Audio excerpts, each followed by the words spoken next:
네, 다시 시작하도록 하겠습니다. 네, 2014년 10월 5일 수업은 역사교실 22강 여러분과 함께하는 우리 히스토리 질세가 함께하는 정역사 수업입니다. 저는 요즘 수업은요, 오늘 많이 안 왔습니다. 지금 이동민 안 왔고요, 이하민, 은수민, 김보은 안 왔죠? 동민이는 원래 안 돼요. 동현이. 예, 윤동이도 안 왔고요. 지금 가서 뭐가 되려고 지금 그러는지 모르겠습니다, 지금. 동민이는 지금 안 예, 여러분들 진짜 이렇게 귀중한 여러분들의 그 수업을 네, 빠지면 안 되겠죠. 그래서 여러분들은 네, 오늘 이 강을 통해서 국민이랑 하민이랑 동현이랑 보은이랑 다 이 강을 더 봐야겠습니다. 특히 웃음이 알겠죠. 그래서 잠시 후에 이 수업을 하면서 여러분들 네, 재영의 대답이 곧 나의 대답, 재원이의 대답이 곧 자신의 생각, 그리고 오늘 은수의 대답이 곧 내 생각이라는 그 여러분들 그 자기의 그런 주인의식을 갖고 여러분들이 강의를 들어야겠습니다. 아시겠죠? 네. 또 근데 보니까 오늘 또 Everyday New Face. 자, 오늘 또 새로운 학생 왔습니다. 언니 몰라. 네, 만한 찰나에 왔군요. 네, 누나가 왔어요. 자, 이름이 어떻게 했죠? 김민주. 맞아요, 김민주 학생. 네, 이름이 참 쉬워서 선생님이 바로 열 것 같습니다. 네. 그래서 이제 오늘 여러분 강의는요, 우리 이제 22강이 여러분들 수업 될 것 같은데요. 우리 일본 생각해 보도록 하겠습니다. 자, 저번에 저 숙제 있었죠? Homework. 보은이 누나 숙제 맞죠? Homework. 얼굴 표정이 지금 굉장히 당황스러워하는 표정 영역하면서 쌤 유튜브 구독했어요, 제가. 스티치. 야, 그러겠군요. 예, 그 사람이 학생이었군요. 알겠습니다. 자, 우리 당황함은 쌤과 함께 우리 문제를 풀면서 내용 정리하도록 하겠습니다. 어디냐면요, 우리 여기 교재 프로기 세계사 여러분들 53쪽. 53쪽입니다. 쌤과 함께 퍼즐을 지는 역사 그거 보도록 하겠습니다. 네. 자, 같이 한번 확인해보죠, 뭐. 여기 있어. 자, 우리 새로 열었을 때 이번부터 같이 시작해보도록 하겠습니다. 누나 풀어봤죠? 안 했어. 보은이 누나. 안 했어. 네, 김은수는 왜 지금의 표정에서 굉장히 뭐 멀뚱멀뚱? 안 했어. 아이고! 네. 복습 여러분 기본입니다. 베이직이죠. 같이 하도록 하겠습니다. 너무 옛날 거니까지 있어가지고. 네, 약간 까먹은 거 있죠? 예, 그냥 같이 하면 됩니다. 자, 새로에서 이번부터 먼저 하겠습니다. 중국 춘추 전국시대 활약할 때 여러 학자를 학벌할 때 말로써 네, 2번이죠. 중국 전환시대 역사가로서 역사책 사기 완성한 사람. 누구죠? 사마천. 네, 사마천이 이거. 사마천입니다. 사마천은 그거 통일하지 않았어요? 그거는 사마염인가? 사마염. 아, 네, 비슷한 사람 이름인데 아쉽게 틀렸습니다. 사마시니까. 네, 사마시니까요. 지금도 중국에 사마시 있어요. 당연히 많죠. 자, 그 다음에 오시죠. 가로열시대 2번입니다. 이탈리아 상인입니다. 마르코폴로. 마르코 폴로. 이 사람이 뭐였더라? 상인. 스파게티 가져온 사람. 예. 사실 여러분들 쌤이 내가 사실은 설명을 다 많이 아시는 분이 많은데요. 사실은 이 사람이 이탈리아 사람이니 베네치아 상이잖아. 처음으로 유럽한테 일본이라는 나라가 있음을 쓴 사람이에요. 일본이란 나라를. 네. 그래서 뭐라 그러냐면은, 자, 이름 잘 보세요. 실제 있었던 내용입니다. 중국 동쪽에는 이런 나라가 있다. 자, 무슨 발음도 비슷하죠? 한국? 지팡구라고 합니다. 무슨 글자랑 비슷하죠? 민족, 그치? 재팬. 이 단어를 처음 쓴 사람이에요. 한국. 그래서 이곳에 가면은, 이곳에는 모든 곳이 도시가 금으로 덮여 있대. 한국. 그래서 여기 가면은 집 벽도 금, 기둥도 금, 그리고 2층에 있는 그 타일도 금, 심지어 지붕까지 모두 금으로 덮여 있더라. 그런 데가 있어요. 그래서 이 지팡구는 황금으로 덮여 있는 도시다 라는 이 엄청난 이야기를 그러면 동방여물에 쓴 거야. 이 얘기가 이제 이탈리아에 막 퍼지고 막 스페인에 퍼지고 나서 사람들이 막 설득한 거지. 막 소개한 거지. 알고 보니까 인도에 소추랑 막 계피가 있었던 것이 아니라 금 덮인 것도 있어? 나도 금 찾으러 가야지 라고 한 것이 바로 서양 사람들이 동양으로 탐험하게 된 계기예요. 금 때문에. 근데 구라긴 구라잖아요. 아니요, 이거 실제 있는 집이 있습니다. 도쿄. 쌤 다녀온 사진이 있어요. 쌤이 잠시만 내가 잠시 보여드릴게요. 학교성도 아니고. 예, 이렇게 온 집이 금을 덮여 있어 선생님이 이렇게 한 사진이 있습니다. 쌤이 참고로 이 도시는요 교토에 어느 있거든요. 쌤 잠시만요. 쉬는 시간 쌤 다시 교토는 어디야? 네, 도쿄 전에. 네, 그래서 하여튼 이렇게 엄청난 구라를 엄청나게 뭐 거짓말을 이렇게 해서 많은 사람들을 이렇게 혹하게 했던 이 사람이 바로 마르코레오였습니다. 네. 그랬고요. 자, 그 다음에 우리 자 밑에 볼게요. 자, 가루열쇠 1번입니다. 자, 중국 삼국시대 촉화의 정치가였습니다. 와룡승을 불렸던 사람. 최고의 천재죠? 게임사는 진영 계속 나왔어요. 제갈, 공명. 1번이에요? 예. 참고로 여러분들 참 재밌는 부분이 있는데요. 제갈공명은 원래 옛날에 그 선생 이름이 와룡이라 불렀거든. 와룡? 그랬는데 상담. 사실은 그 와신상담 말고요. 전혀 다른 없어요. 와룡상. 자, 제갈공명의 친구라는 사람이 이제 방토라는 사람이 있었는데 방통이라는 사람의 그 이제 선생한테 별명이 있어요. 그게 그 유명한 찜닭 브랜드 있지, 지원아. 안동. 이 근처에 있는 옆 건물에 있는 그 찜닭집 이름 봉추. 그래서 와룡봉추라는 단어가 있는데 예, 빨리 오세요 윤정현. 이 와룡봉추라는 단어가 이게 굉장히 오래된 친구를 또 의미한 단어라고도 합니다. 알겠죠? 내 친구라고 단어의 시작은 바로 제갈공명과 방통이었다는 거 소식이고요. 자, 그 다음에 자 밑에 세로에서 1번입니다. 네. 추천용 시대 때 있었던 열악을 가리키는 말. 많은 사람들이 많았대. 제자, 백가, 의상이라 불렀대요. 네. 그게 뭐야? 그래서 옛날에 혹시 여러분 기억납니까? 그거 옛날에 했었는데 그 선생님이랑 김문서 옛날에 했던 사람 기억날 텐데 여러분들 만약 이 시대 사람이라면 여러분들은 법을 주장할래?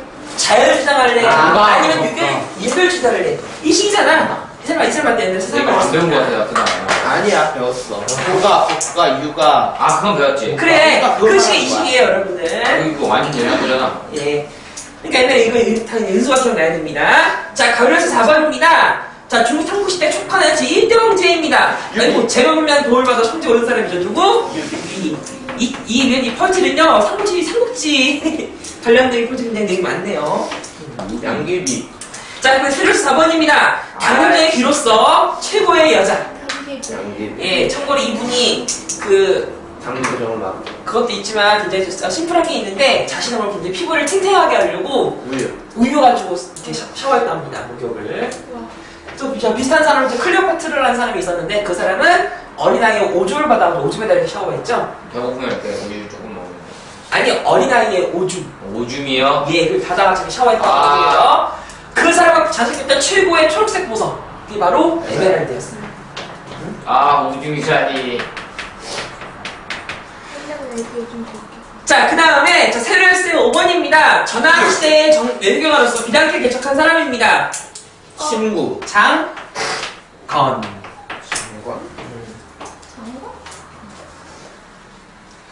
나 틀렸나? 자, 그 다음에 여러분들 쌤이는 설명 거의 안 했는데요. 저 원장 선생님이 아니죠. 무슨 원장? 주원장. 이 사람이 몽골 원나라 멸망시키고 그 유명한 이제 다 새로운 이제 명나라라는 사람인데 우리 명나라 역사 선생님이랑 오늘 잠깐 언급하긴 하겠습니다만 우리 명나라 역사 선생님이랑 한 3달 후에 이어서 같이 배웠습니다. 예, 그랬습니다.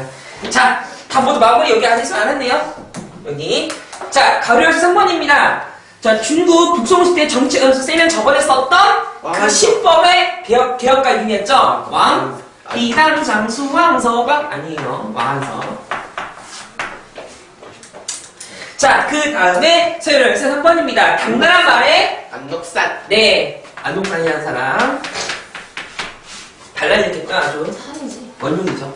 나 황소에다니 나오길래 이게 한점 해봤었는데. 예. 자, 그러면 이제 우리 이제 잘 마무리신 것 같고요.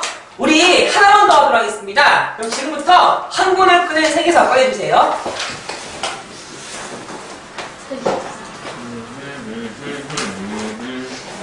그들 압니까? 재호는? 자, 우리 교수님 뭐 할 거냐면요. 잠깐만요. 우리 은수민, 이하민, 이동민 이 책이에요. 자, 여러분 교재 아마 73쪽입니다. 안 했을걸요? 쟤랑 같이 하도록 할까요? 자, 또 재밌는 거 있잖아요. 여기 있잖아, 보나 여기 중간중간에 여기 그림 그리는 것이 있는 게 아니라 뒤에 스티커가 있거든? 그 붙이는 약간 조금 유치할지 모르겠습니다만 우리 사실 여러분들 그림 그리는 것을 대신하기 위해서 남은 그림입니다. 알겠죠? 잠깐만요. 쟤랑 같이 하도록 하겠습니다. 자, 사대부의 등장 볼게요. 자, 송나라 때 등장했던 똑똑한 관리 뭐라 부른다? 첫 번째 문가 나와 있는 거죠? 70쪽이었죠? 72쪽이에요. 자, 위에 있는 빈칸 뭐라고 부른다고요? 답이 여기 나와 있었네. 하늘. 사대부라 불러요. 아, 네. 중국 발음으로 하면 쓰다이프라 부르나? 이렇게 자, 그 다음에 황제 앞에서 치르는 광고주들 시험 여러분들 네, 그냥 붙여주시면 되겠습니다. 잠깐만요. 그래서 그 옛날 조광훈이라는 사람이 이걸 너무 강조를 많이 하다 보니까 나중에 이제는 오히려 과거 시험 다 보니까 이제는 나중에 나라의 장군이 없어졌던 거죠. 붙여주세요. 뒤에 있어요. 와. 네, 스티커 있어요. 사대부.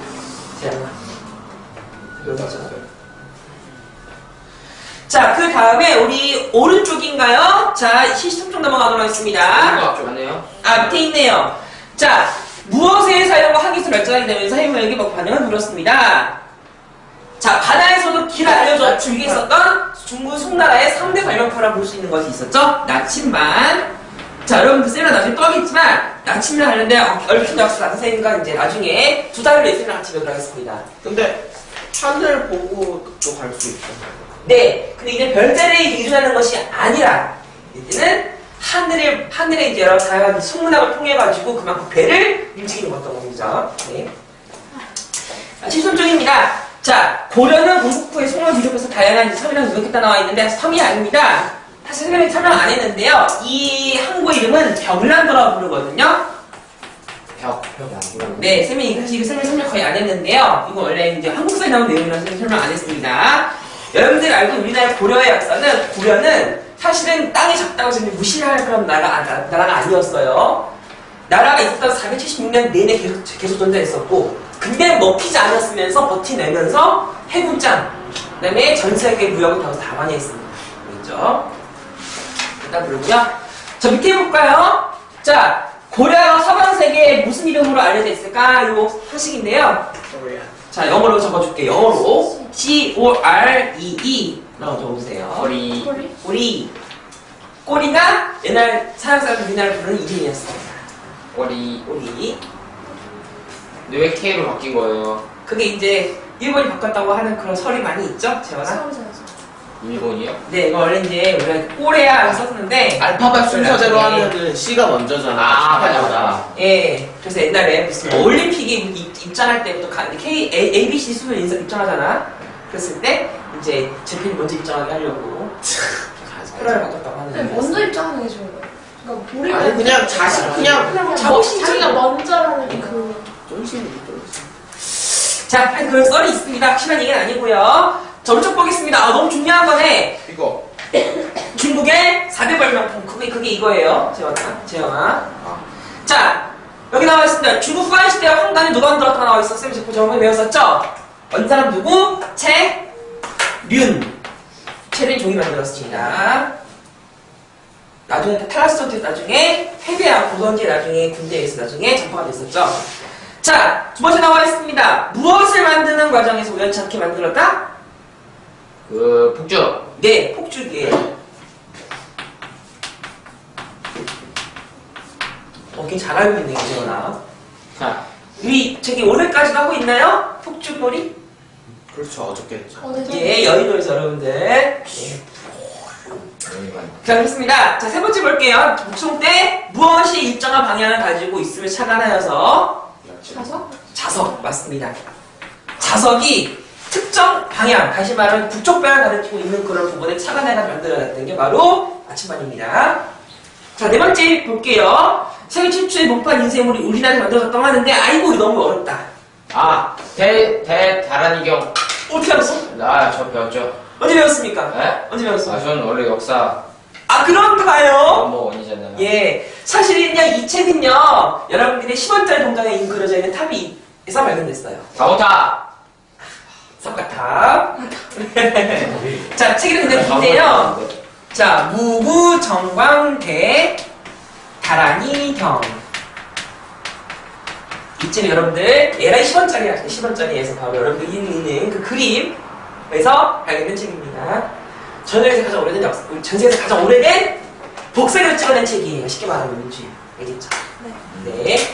우리나라에 복사기가 있었다 없었다? 있었습니다. 가장 오래됐어요 우리나라에서는요. 대한민국이 만든 거예요. 그렇죠. 이거 우리나라에 있어요? 그거. 네. 아 그런가요? 당연하죠. 자, 그럼 이어서 넘어가도록 하겠습니다. 자, 우리 14쪽이에요. 여기서 생각할 수 있을 것 같은데요. 자, 14쪽 같이 보도록 하겠습니다. 쌤이랑 설명 많이 안 했지만요. 쌤 답을 알려드리도록 할게요. 자, 14쪽 나와 있는 내용은 그거입니다. 자, 간혹 도권마다 사실은 옛날 몽골 사람들은 너무 한국에 너무 많이 왔다 갔다 하니까 중간중간에 휴게소가 있던 거예요, 휴게소. 그래서 말을 갈아타게 하고 말을 타고 가는 관리들이 중간중간에 쉴 수 있는 여관을 만들었다고 하거든요. 그 여관의 이름이 역관이라고 합니다. 자, 그래서 여러분들이 행신, 서울, 부산 할 때 그 여기에 사실상은 바로 여기서 나오는 거예요. 그래서 몽골이 만들어냈던 역관이라는 개념 여러분들이 키워주시면 되겠습니다. 예. 역관. 그리고 역관이 다닐 수 있게 만들어냈던 바로 역참이라고 부른다고 합니다. 자, 사진도 붙이는 게 있네요. 자, 재현아. 구현아 좋죠? 74쪽에 나와 있는 여러분들이 그림을 또 붙여주시면 되겠습니다.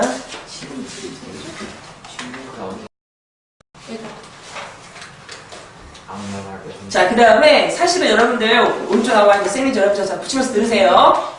네. 사실 한 75쪽 나와 있는 여러분들 그림은요 쌤이 나중에 설명해 드릴게요. 선생님 사실 쌤이 제일 좋아하는 쌤 전공 분야인데요. 우리 교재 인대에 안 나와 있거든요. 이게 왜 빠졌는지 모르겠는데. 정화. 사실은 이 사람은요 황간입니다. 내가 더 잘 아는 황간입니다. 황간이었는데 중국 최고의 부를 누리게 했던 명나라가 이제 글로벌한 나라를 만들게 했던 사람이 바로 오른쪽 나와 있는 75쪽의 주인공 바로 정화의 대항이었습니다. 자세한 역사 선생님이랑 함께 2달 후에 쌤이랑 같이 보도록 하겠습니다. 콜럼버스가 쌤을- 콕딱지처럼. 쌤 이렇게 있잖아. 쌤을 마치 이렇게 여러분들 역사 내용 이렇게 막 배 나오면 쌤 너무 막 흥분돼요. 쌤이 하도 옛날에 이거 전공을 해가지고 배가 왜 이렇게 커요? 예, 지금 직원 내용이죠. 잠깐만요. 이것도 무슨 책이야? 아하! 여러분들 우리 교재 76쪽 쟤랑 같이 보도록 할까요? 이거 나중에 저 숙제 좀 내야겠다. 아 재밌다. 자, 여러분 재밌는 내용 나와 있는데요. 자, 중국 예수도 우리 하나하나 같이 보도록 할까요? 자, 첫 번째입니다. 중국 발음으로는 로이안이라고 부르는 도시가 있습니다. 옛날에 한 나라의 수도였거든요. 지금도 있어요. 이 도시 이름은 떨어진 라. 해가 떨어진 곳이라는 뜻이 있어요. 자, 떨어지다는 뜻. 추락. 그리고 햇볕을 의미하는 글자. 양. 낙양이라는 도시. 그래서 중국 발음으로 러양이라고 부르는 도시는 옛날 한 나라의 수도로서 굉장히 오랫동안 있었는데 이 낙양에서 불태운 나쁜 사람이 있었죠. 중국 삼국시대에 있었던 동탁이라는 사람이었습니다. 뭐야. 자, 그 다음에 또 보겠습니다. 자, 두 번째 도시는 원나라 때 만들어진 도시로서 지금은 베이징이라고 하는 도시입니다. 아니, 쌤 답을 많이 보였죠. 원나라의 수도, 명나라의 수도, 지금은 수도이기도 하는 베이징. 자, 베이징에 유명한 우리 너무 맛있는 가축 요리 하나 있죠. 오리고기 유명하죠. 하나 더 물어보겠습니다. 베이징 사람들은요 만두를 좋아할까요? 국수를 좋아할까요? 국수. 뭘 좋아할까? 국수. 다 좋아하지 않아? 다 좋아합니다. 그러면은 베이징 사람들은 볶음밥을 좋아할까? 국수를 좋아할까? 베이징은 둘 다. 볶음밥. 당연히 국수를 좋아합니다. 왜냐면요, 잘 생각해봐. 볶음밥의 재료가 뭐야? 볶음밥. 쌀이지. 자, 국수의 재료는 뭐야? 밀이죠. 베이징 지방은 춥단 말이야. 이런 변동사는 안 돼요. 그 옛날 사람들이 여기가 주로 이렇게 밀가루 붙여 먹었던 찐빵 국수가 주 음식이었어. 근데 밑에 상하이 같은 지역에서는 대부분 여기다 밥을 먹기 때문에 볶음밥과 함께 굉장히 다양한 요리를 많이 해 먹었었던 그냥 요리가 많이 있었다고 합니다. 그럼 나오겠네요. 자, 세 번째 비교해보겠습니다. 자, 이전 하나의 수도로서 굉장히 수나라의 수도이기도 하면서 당대 수도였습니다. 아이고, 이거 중요하죠. 이 도시에는 여러분들 옛날에 무슨 이슬람교, 무슨 불교, 다양한 사람이 다 있었고요. 무슨 성? 수천성. 아니야. 자, 이곳에 모든 서양산 상인들까지 와가지고 거래했던 곳입니다. 지금 니타는 지금 그 따라한 거 아니에요? 장원. 장안성. 자, 옛날 사람들 하면 이렇게 말하는 게 있는데, 장안의 화제가 된 누구를 소개합니다 라고 하는 그 표현을 장안이라는 곳이 여기서 나온 곳이에요. 다시 말하면 장안의 화제라는 곳은 전쟁에서 가장 유명했다는 가장 그런 비유적 표현으로 쓰긴 합니다. 자, 네 번째 보도록 하겠습니다. 자, 여기 나와 있는데 북송에 쓰였습니다. 여기 약간 좀 드물긴 한데, 이 도시는요, 수나라가 옛날에 양제가 뱃놀하기 위해서 팠던 거. 대우나라의 시작점입니다. 카이펑이라고 좀 부르는데, 개봉이라고 불러요.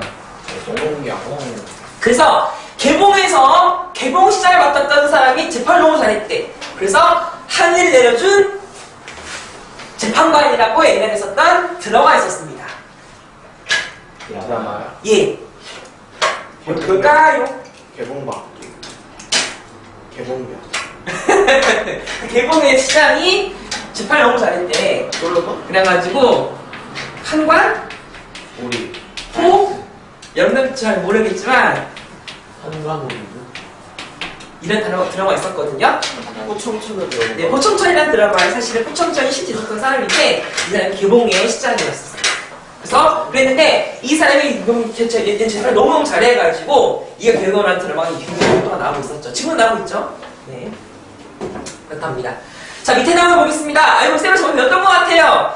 중국 대표로 하는 책, 그래서 4대서도 여러분 기억납니까? 근데 마르코 어떻게 여러분 쌤이랑 같이 배우고 그대로 나오니까 너무 신기한 것 근데 같아요. 마르코로가 나오는데. 아, 그러네요.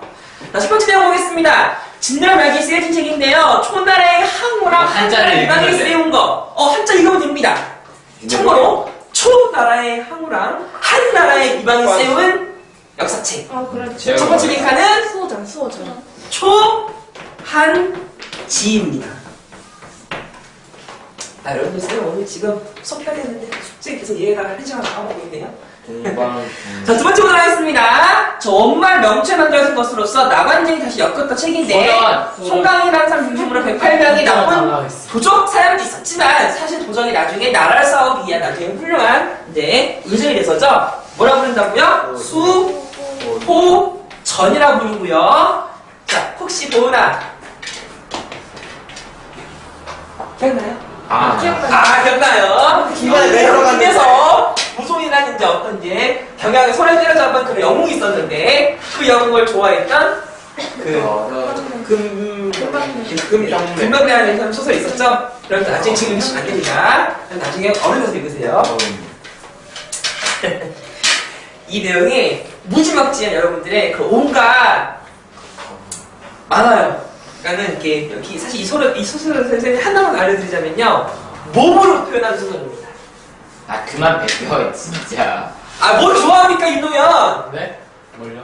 이거 좋아하는 거 아니었어요? 네? 아닙니다. 예. 뭘 벗기냐고 한 것 같아가지고 뭘 벗기느냐고 해가지고. 넘어가겠습니다. 자, 세 번째 내용 볼게요. 그런 사람 아니에요, 뭐나. 자, 세 번째입니다. 한나라가 무너진 시대에 만들어졌던 책입니다. 삼국지를 배경으로 만들어진 소설책 이름 뭐라고 부른다고요? 네, 삼국지연이에요. 그래서 여러분들이 있는 책이 바로 이 책입니다. 아시겠죠? 혹시 보다 기억나죠? 이거를 배경으로 여기 있는 관우를 모두 우리나라에 있다 없다? 있어요. 바로 동대문 근처에 있는 동묘회라는 곳은 바로 우리나라의 관우보시 사당이 있습니다. 자, 마지막 책입니다. 마르코 폴로가 써서 동쪽을 방문해서 보고 들은 기록. 동방 경물로 보고 듣고. 사실은요, 이 책의 이름을요 이탈리아로 바꾸면은 바로 여러분들이 동대문에 있는 어떤 쇼핑몰 이름이 됩니다. 뭔지 알아? 마리오. 동대문에 있는 어떤 쇼핑몰 이름이 됩니다. 이거 이탈리아 바꾸면 돼요. 몰라요. 오케이. 마리오. 여기서 나온 건 아니에요. 마리오. 미디어인데, 네. 그래서 사실 여러분들 진짜 동방경물로 책이 이렇게 우리 일상 굉장히 깊숙하게 관련되어 있는 책이라는 사실 여러분들이 알면 되겠습니다. 자, 여러분 숙제입니다. 숙제는요 77쪽 여러분들이 집에서 풀어보세요. 아시겠죠? 숙제. 자, 이제 재밌는 여러분 중요한 내용입니다. 내용입니다. 중국에서 너무너무 유명했던 4인녀가 있는데요. 여러분들 쌤이랑 아마 몇 명 배웠을걸요? 모가비. 사실은 세 번째 나와 있는 3번째 등장하는 왕윤의 양녀, 그 여포를 그 꼬일 게임 빠지겠던 여자가 하나 있었습니다. 자, 아니야, 양귀비 아니고 아니, 양귀비. 초선. 그런 사람 있었고요. 자, 그 다음에요. 저 1조 나와 있는데, 여러분들 첫 번째 사람은 쌤을 안 배웠습니다. 자, 두 번째 사람 여러분들이 배운, 왕소군인데? 왕소군. 아니고요. 자, 네 번째 사람 여러분들 너무 잘 알죠? 그래서 여러분들 아카시아라는 꽃을 배경으로 했던 미모사 나와 있는 꽃이 이게 우리말로 영어로 번역하면 아카시아라 불러요. 그래서 이제 옛날에 아카시아를 굉장히 잘 그렸다고 하죠. 자, 우리 1번 수업을 이제 본격적으로 시작하도록 하겠습니다. 여러분 교재 56쪽이에요. 펴주세요. 56쪽입니다. 이동님. 지질과 습기가 맞는 나라. 별로 날씨는 안 좋죠, 일본이. 날씨요. 쌤이랑 간단히 쌤이랑 쌤이랑 같이 내용을 설명하도록 하겠습니다. 자, 1번입니다. 1번. 일본. 짜빠. 어디지?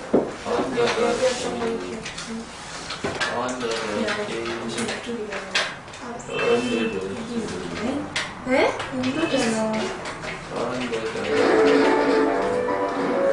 56주.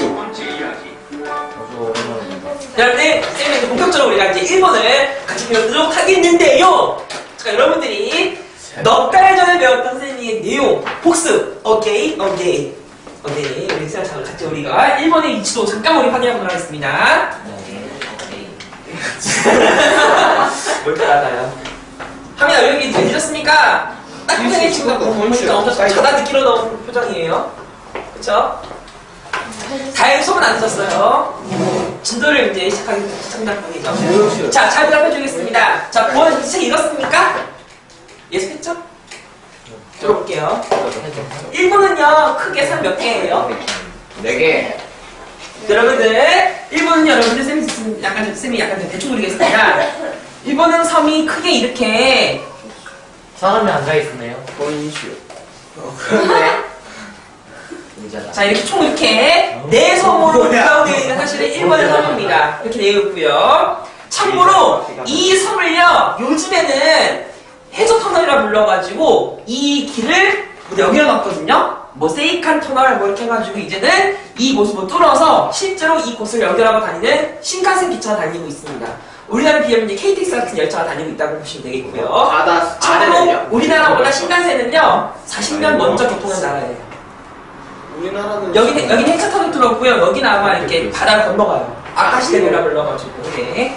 해저 터널이면 유리로 돼 있어요. 아니요. 나 가봤어. 탑니다. 홍콩에서요. 우리나라에도 해저가 아니라 하저 터널이 있어요. 우리나라 서울에도. 여튼 네? 우리나라에도요 한강 밑으로 다니는 지하철이 있어요. 5선. 5선은 한 번도 그렇게 나가는 일이 없잖아. 한강 2번 왔다 갔다 건너기 때문에 그러는 거야. 그래서 여기 그렇게 깊이 있는 이유가 바로 이것 때문에 그런 겁니다. 뭐가 여의도 여기 엄청 깊어. 한강 밑에 있어서 그래. 그 여의도 지하철이. 아 여의도 여기 한강 밑에 있어요? 예. 그럼 어떻게 나가요? 그러니까 5선이 엄청 깊이 있는 거야. 5선. 아니, 그러니까 이렇게 여의도역에서 나오고 싶어요. 그러니까 무슨 소리냐면요. 수영했어요. 네. 이게 이런 겁니다. 한강이 이렇게 있으면은 5호선은 이렇게 다니는 거야. 네. 그래서 이 전철역이 마포역, 이 전철역이 여의도역, 여의도 이렇게 다니는 거라서 이게 굉장히 깊은 거예요. 또 어떻게 나와요? 계단. 걸어서 계단으로. 여러분들 참 걸어 나오면 되죠. 뭐 엘리베이터 탈 수 있고요. 예. 그런 개념입니다. 그러면은 저기 밑에 달린 그게 부서지면은 5선은 망하죠. 그쵸? 무슨 문제가 있나? 별일 없겠죠? 예. 자, 이렇게 이제 섬이 내년에 가운데 있고요. 자, 그 다음에 일본은 주민이 여러분들 민족이 하나 민족일까요? 아니 여러 민족일까요? 여러 민족. 여러 민족입니다. 그게 어떻게 알고 있죠? 전 읽어봤을 거예요. 예, 크게 그러면 여기 보겠습니다. 누구누가 있죠? 아시아에서 왔다는지 잘 모르겠어요. 예. 사실은 일본은요 크게 다민족 국가라고 구성돼 말할 수 있는데요.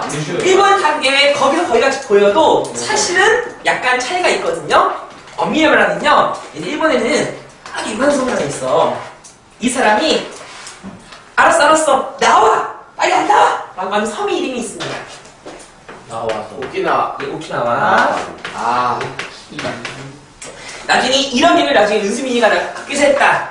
그럼 나중에 모든 사람들 전 교생에 떠들려 나올 수 있겠죠. 이동이 그쵸? 예. 오키나와 알았어 나오라고요. 이런 이제 섬이 있었고요. 옛날 이 섬은요 옛날에 뮤키라 부르는 옛날 나라가 있다고 합니다. 그래서 이 나라 망한 시기가 1870년대 이후에 이 섬이 나중에 일본은 편입되는 거예요. 저 다리 건쪽이었고요. 마지막 재밌는 건 뭐냐면요 이 오른쪽 섬 맨 위의 섬입니다. 이 섬은요 옛날에 아이누라 부르는 옛날에 또 전통민족 살고 있어가지고 여기는 또 일본이랑 다른데 마찬가지로 이 시기 때 사실 나중에 많이 개척이 되면서 나중에 이 땅이 하나로 편입되게 되는 겁니다. 그래서 사실은요 엄밀히 말했을 때 일본이라는 것은 크게 북쪽에 있다라고 불려진 섬 홋카이도라고 부르는 섬이 있고요. 그리고 혼슈. 잠깐만 일본의 한가운데 있다. 이거를 일본어로 말하면은 혼슈라 부르고요. 오른쪽에는 9개의 주, 그 주. 이거를 큐슈라 부르고 그리고 조그만 섬은 시코쿠. 이렇게 부르는 네 가지 섬으로 구성되어 있습니다.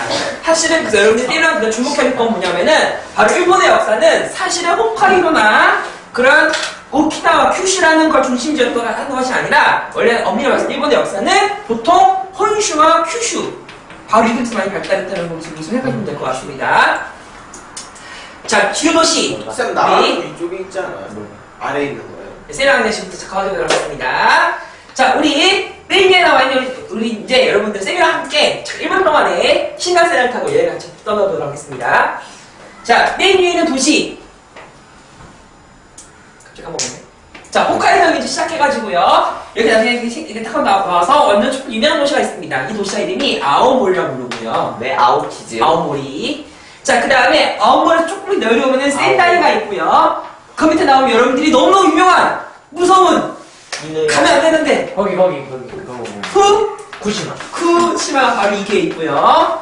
바로 남쪽으로 바로 가면은 바로 짱구네 집. 동경. 우리 집. 짱구네 집 바로 뭐가 있습니까? 사이타마. 네. 사이타마가 있고 바로 밑에 나오면은 일본 최대의 도시이자 수도가 있지요. 도쿄라는 곳이 있어요. 아, 그 다음에 바로 밑에 있는 항구 도시 이게 바로 요코하마라고 있어요. 그리고 이제 이 기차가 이제 서쪽으로 가면서 이제 중간 기차지가 있거든. 내가 바로 나고야라는 곳이 있어요. 아니 신간센이 이렇게 길어요? 예. 그리고 이 사이에 지나는 산이 바로 일본에서 가장 높은 산. 후지산. 후지산이 바로 이렇게 지나는 산이고요. 후진산. 자, 나고야에 조금만 더 가면은 바로 도착할 수 있는 도시가 있습니다. 그게 바로 나라예요. 네? 그리고 나라에서 딱 20분만 더 가면 도착할 수 있는 도시가 바로 일본의 제2의 도시 오사카가 있습니다. 오사카. 그리고 오사카 사이에 잠깐 5분 거리에 있는 도시 옛날에 우리나라의 경주와 같은 유명한 고도가 있지요. 여기 우리가 교토라고 불러요. 그래서 사실은 이렇게 도쿄 요코하마라 부른 이 권역이 있는 거고 오사카 나라 교토 하나로 묶여 있어요. 쌤 혹시 나는 고양이 소리다 읽어보셨어요? 쌤이 아직 그걸 안 읽어봤으면 쌤 문제는 아닌데 유명한 소설이죠. 여러분들 굉장히 문화소설이 굉장히 많군요. 혹시 그 도시가 어딘지. 제가 나중에 찾아서 알려드릴게요. 자, 그 다음에 오사카에서 40분만 더 가면 도착해서 도시가 있습니다. 고베라고 있고요. 고베. 고백? 그 다음에 히메이지가 지나서 나중에 히로시마 지나게 됩니다. 히로시마. 예전에 히로시마에 옛날에 그 원자폭탄만 떨어지는 곳을 도시죠. 그 다음에 끝쪽의 도시로 바로 가서 나중에 만들어진 도시가 바로 나가사키. 바로 그 도시죠. 여기도 핵 맞았잖아요. 잠보. 네, 그래서 옛날에 2차 세계대전 때 바로 첫 번째 핵은 나가사키, 두 번째 핵은 히로시마 맞고 나중에 일본이 항복한 거예요. 서렌 취지. 자, 그 다음에 신칸센 종착점 바로 끝에 있는데 가코시마라 부르는 곳으로 나중에 도착하는 게 바로 신칸센의 루트입니다. 굉장히 길죠? 일본 전역을 다니네요. 예, 그렇습니다. 근데 사실은 지금은 막혀 있어요. 왜요? 사실은요, 딱 요만큼. 한 3km 정도? 5km 정도? 딱 막혀 있거든요? 사실은 도쿄란 역하고 우에노란 역이 있거든? 우에노? 우야노! 그래서 그 말이 나올 줄 알았어. 사실은 철도가 이렇게 되는 게 있고 따뜻하게. 딴딴해 있거든요. 걔네들은 그거여서 그런 거 아니에요? 그 철도가 네. 민자 이렇게 되기 네. 때문에 그래서 앞으로 이제 이 철도를 이제 연결한다고 합니다. 사실 뭐 얼마 되진 않잖아요, 그죠? 키로버스를 봤을 때 편하네. 마치 우이노역인데 우리나라의 청량리 같은 기차역입니다. 청소년이 거기는 어디지? 자 이렇게 있었고요. 위쪽으로 자 여러분들이 네, 주목해야 될 중요한 여기 도시가 하나 있는데요. 바로 일본 중요한 도시는 바로 이 두 곳 여기 꼭 아셔야 되겠습니다. 일본이 옛날부터 이 도시가 제일 역사적으로 오래됐거든요. 쌤이 한번더 적어볼게요. 교토를 한번더 적으면 이렇게 쓰는데 무슨 뜻? 서울경. 서울경자. 이거는 서울을 위한 글자예요.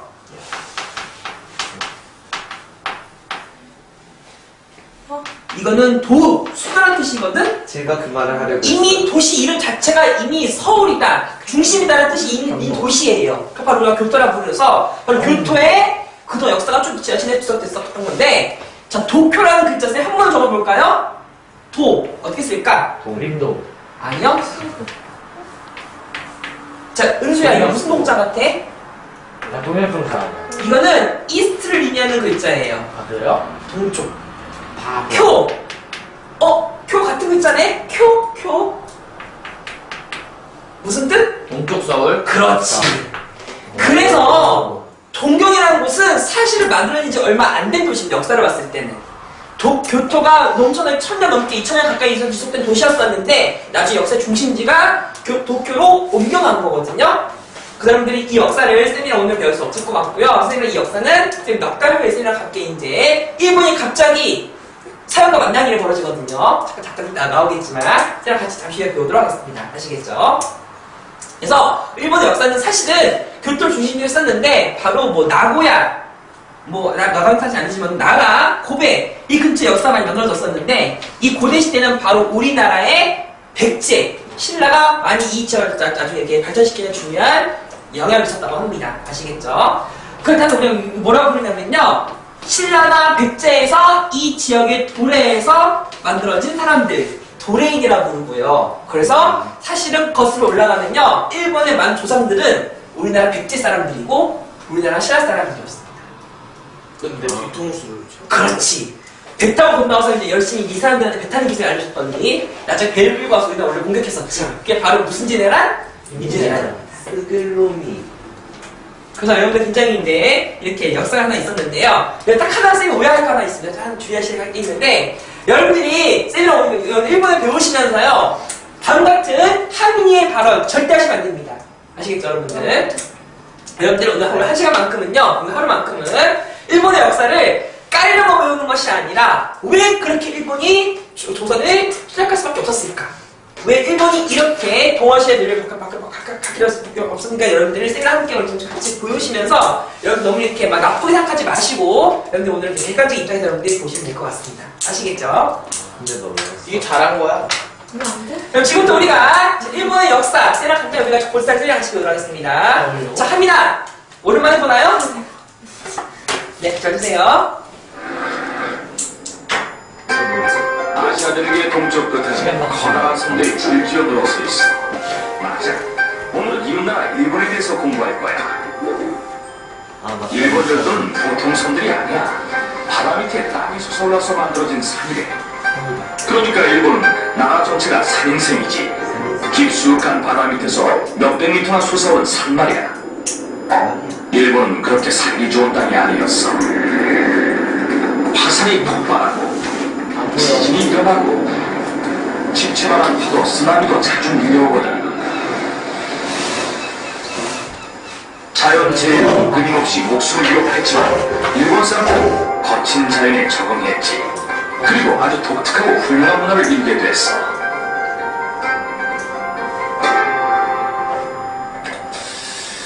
일본의 첫 번째 왕조. 네, 일본의 첫 번째 보겠습니다. 아주 오랫동안 일본은 고립돼 있었어. 고립은 바깥 세상하고 접촉이 없다는 뜻이야. 일본에는 약 100개의 부족이 있었는데 바깥 세상하고 접촉한 부족은 없었대. 손만 하나서 자기들끼리만 산 거야? 엄청 외로웠겠다. 그렇진 않았어. 걸핏하면 서로 전쟁을 했거든. 전해 오는 얘기에 따르면 아주 먼 옛날 야마토 집안에 진무라는 아이가 태어났대. 진무는 신성한 전사란 뜻이야. 질문은 주변의 부족들을 차례차례 무찌르고 일본을 하나로 통일했다고 해. 야마토 가문이 지배하던 시절 일본은 아주 평화로웠어. 덕분에 사람들은 편리한 도구를 만들어내고 문화를 발전시킬 수 있었지. 쌤 근데 일본은 바다 건너 백제와 신라, 고구려, 중국의 문화도 받아들였대. 네, 이렇게. 중국은 벌써 뛰어난 문명을 자랑하고 있었어. 수백 년에 수에서 가지 걸쳐 않았어요? 잠깐! 이때 중국은 바로 무슨 나라였을까요? 명나라? 수나라. 수나라? 성. 부산. 그래서 이 시기의 문화를 배우는 일본의 문화권. 무슨 문화권? 불교. 땡땡땡땡 문화권. 쌤 배웠습니다. 한자, 일교, 불교, 유령이 있었던 한국과 중국과 베트남과 일본의 공통적 문화권이 있었죠? 헬레니즘. 일곱 글자를 뭐라 그랬죠, 중국은? 동아시아 문화권이 있었죠? 이걸 배운 거예요, 이거. 여러분 아시겠죠? 이상한 쌤 겁니다. 근데요. 예. 제 2차 세계대전 때 예. 저 인도 쪽에서 죽치고 앉아있었던 그 전함 함대 이름이 야마토죠? 여기서 따온 거예요. 일본은 아주 많은 학생과 외교관들을 중국에 보냈대. 무슨 나라로? 진짜 당나라로. 백성들을 다스리는 것 같은 걸 배우기 위해서였지. 그리고 이 간의 가운데가 바로 신라에 있었던 거예요. 그러니까 일본 사람들 신라를 거쳐서 당나라로 갔던 거죠. 그러면은 실제는 지난 일본 여러분들 우리나라 법이 없었으면 얘네를 저렇게 고대에 발전할 수가 없었던 나라였습니다. 기사에 중국의 영향. 다시 또 나오네요. 다시 볼까요? 일본엔 전통 종교가 있어. 신도라는 종교야. 자, 주목해주세요. 신도는 자연과 조상을 숭배하지. 자연과 조상들이 신이라고 믿은 거야. 일본이 중국과 백제 등을 통해 문화를 받아들인 건 얘기했지. 일본이 받아들인 것 중 하나는 종교였어. 불교 말이야. 불교는 환생을 믿어. 누구든 죽은 다음에 다른 생명체로 다시 태어난다는 얘기지. 그러니까 사람이 죽으면 고양이나 새, 양이 될 수 있는 거야. 잠깐만요. 할머니 맞죠? 네? 불교는 생명을 죽이지 말라고 가르쳐. 자연하고 조화를 이루며 살라는 얘기지. 이런 가르침 덕분에 일본 사람들은 적으로 싸우던 부족들하고도 평화롭게 살 수 있었대. 일본은 중국의 제도도 여러 가지 받아들였어. 그리고 자신들한테 맞게 고쳐나갔지. 자신들의 법도 기록했대. 이걸 다이오 율령이라고 부른대. 뭐라 부른다고? 율령. 여기서 나온 거거든. 법을 배운 겁니다. 자, 컨퓨시우즘. 공자를 배운 거, 유교를 배운 거예요. 율령은 공자의 가르침에 따라서 만든 거야. 나오죠? 이 법 덕분에 일본 사람들은 어떤 일을 하면 벌을 받는지 알게 됐고 왕들은 나라를 더 잘 다스릴 수 있었지. 710년쯤 일본은 처음으로 커다란 도시도 세웠어. 헤이조교는 평화로운 수도라는 뜻인데 혹시 기억납니까? 헤이조교. 무슨 성을 모델로 만들었다고? 그 장안성. 그렇지. 장안성을 그때 만들었던가? 이때 만든 거예요. 예, 그렇습니다. 그런데 배운 거 그대로 활용할 수 있어요. 이 도시는 지금도 남아있어. 나라라는 도시가 있어요. 나라야. 자, 나라. 네, 사실 나라는요, 지금 사슴이 이제 있는 공원입니다. 쌤, 잠시 후에 쌤이 맹기사님 쌤이랑 같이 보여드리도록 하겠습니다. 영인놀이에요. 예, 그렇답니다. 강무천왕과 해이안시대 자, 강무천의 해안시대 망나무잖아요. 800년쯤 일본은 다시 한 번 변화를 맞이해. 외국 문화를 받아들이며 자신감을 키운 일본 사람들은 자신만의 문화를 만들기로 했지. 그걸 이끈 사람은 강무천왕이었어. 강성천이요? 강무천왕은 중국 도시들보다 훌륭한 수도를 짓고 싶었대. 그래서 수도를 옮기고 일본의 국력을 보여줄 왕궁을 화려하게 지었지. 새 수도는 해이안쿄, 평화롭고 안락한 수도란 뜻이래. 헤이조교예요. 예, 해이안쿄의 지금 이름은 뭐냐고? 교토야. 해이안쿄가 수도였던 해이안 유명한 정치인 가문이 있었어. 후지와라 가문이야. 300년 가까이 후지와라 가문은 천황 곁에서 권력을 누렸다고 해. 이 가문은 아주 특이한 방법으로 권력을 지켰어. 천황이나 권력이 막강한 정치인들하고 결혼하는 방법. 이어서 천황과 소멸자브라가 방송됩니다. 권력을 수배주려는 후지와라 가문, 귀족, 정치, 천황과의 결혼은 과연 성공할 것인가? 흥미진진한 사랑과 권력 얘기가 펼쳐집니다. 우와, 내일 보던 시트콤보다 훨씬 재밌겠다. 그런가요? 하지만 다음 가족들은 천황이 후지와라 가문에 휘둘리는 걸 좋아하지 않았어. 그래서 후지와라 가문을 몰아내려고 했지. 1100년쯤 후지와라 가문에 맞선 가문은 둘이었대. 다이라 가문과 미나모토 가문. 오랜 전쟁 끝에 미나모토 가문은 승리를 거뒀지. 강한 군대가 있었기 때문이야. 용감한 사무라이들의 군대였지. 무술 실력이 뛰어나고 충성심이 강한 사무라이들은 일본의 역사를 바꿔놓게 돼.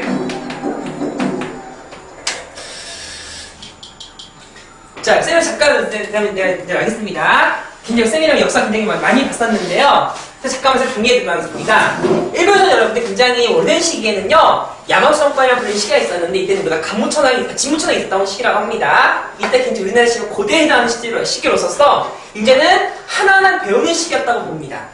배우는 시기에 바로 중국과 신라와 우리나라 많이 영향을 받아가지고, 다이오 인력을 만들게 되면서 진짜 좀 발전하고 있었거든요. 그 과정에서 일본에 배운 두 가지 종교가 있었다고 합니다. 종교 뭐가 있었다고 생각하셨죠? 사실은 신토는 지금도 일본 사람들이 가장 믿는 종교예요. 이거를 굳이 비유하면 뭘 믿는 거냐면은 이 종교는 신토부리. 그게 아니고요. 지금 딱 이거거든요.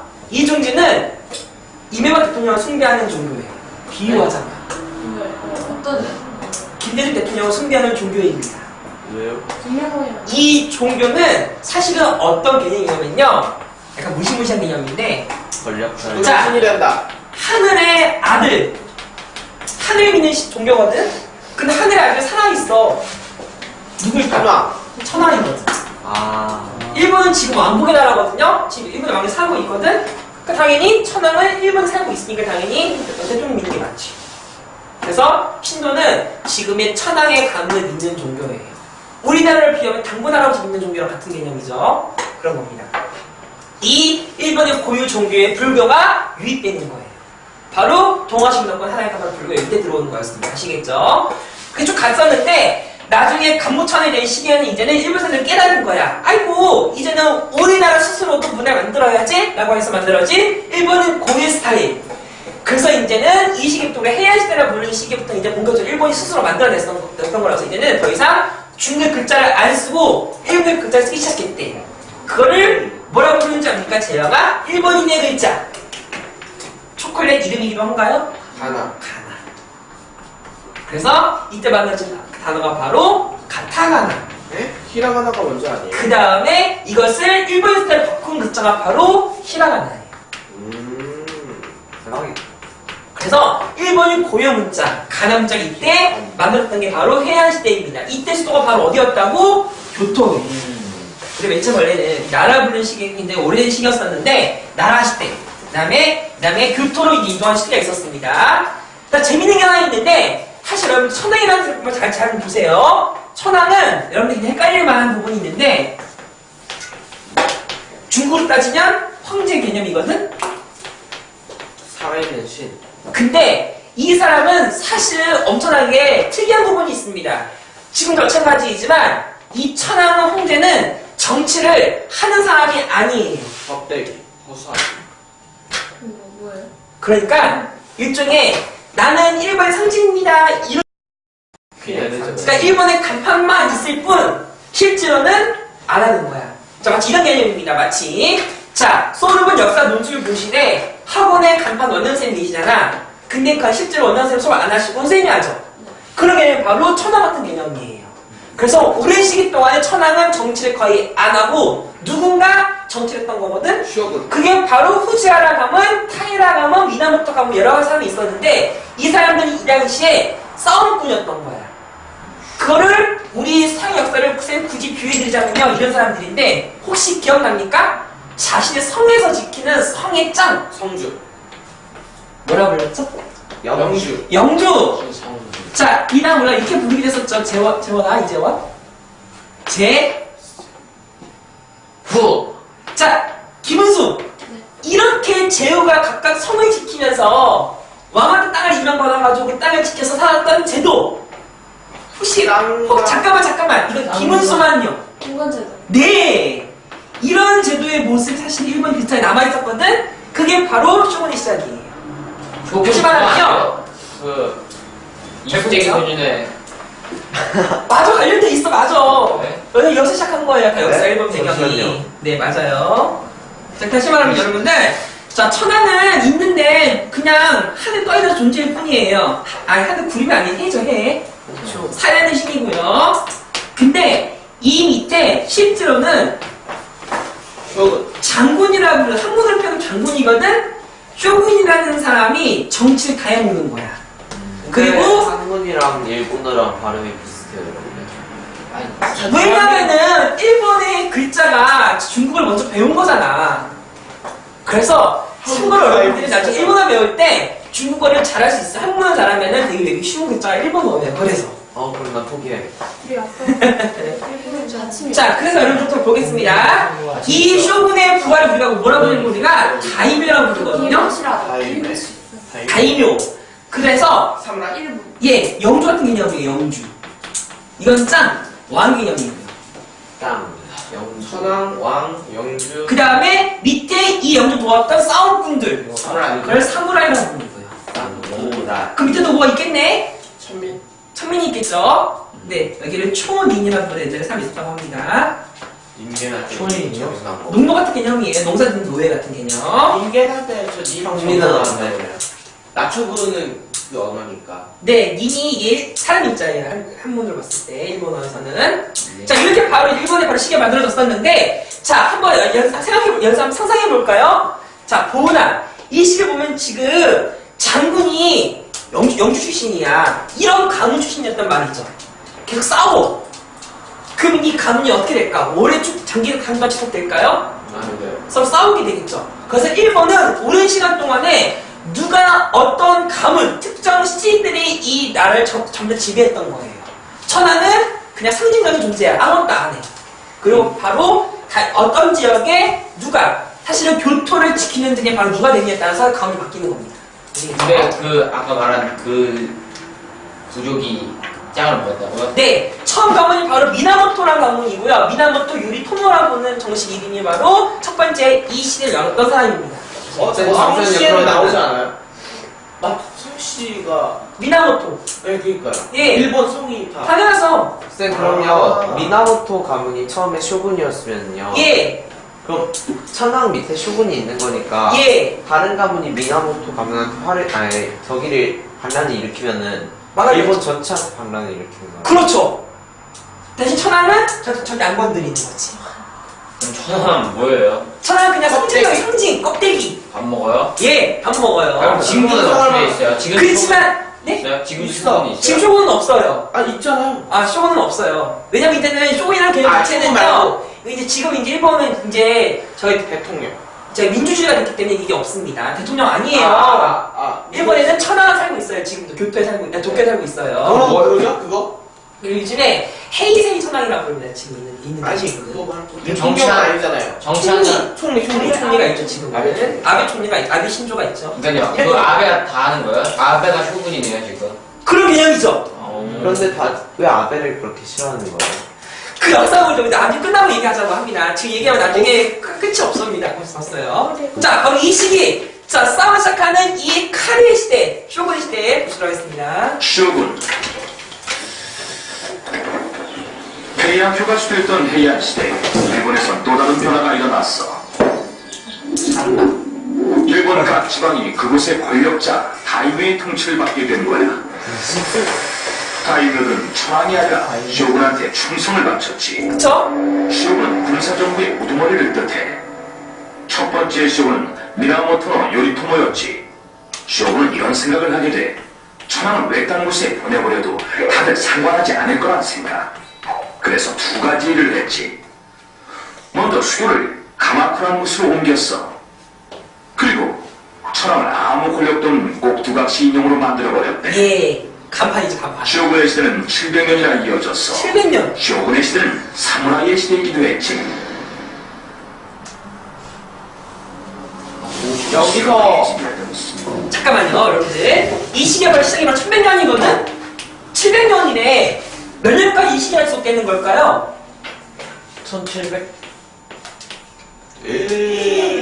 불과 지금부터 얼마 안 된 시기까지 일본은 오랫동안에 이런 시기였던 건데 해석처 아니 개차해석처였던 거예요? 예, 초반에 시기. 예, 이걸 바꾼 나라가 있어요. 나라. 몽골. 자, 미국 역사는 우리가 다음 주에 쌤이랑 같이 배우게 될 텐데요. 우리 일본을 두들겨야 하는 우리 미국 역사는 선생님이랑 석달 쌤이랑 같이 배우도록 하겠습니다. 여러분도 치는 용어 한마디야. 일본은 최고의 모습들이 살고 있었다. 명예와 뛰어난 우승, 쇼군을 위해 목숨을 바치는 충성심, 자결. 전설 속 주인공 같은 감성. 그들의 칼에 당할 자는 저렇게 보니까 없었다. 그 일본의 무사,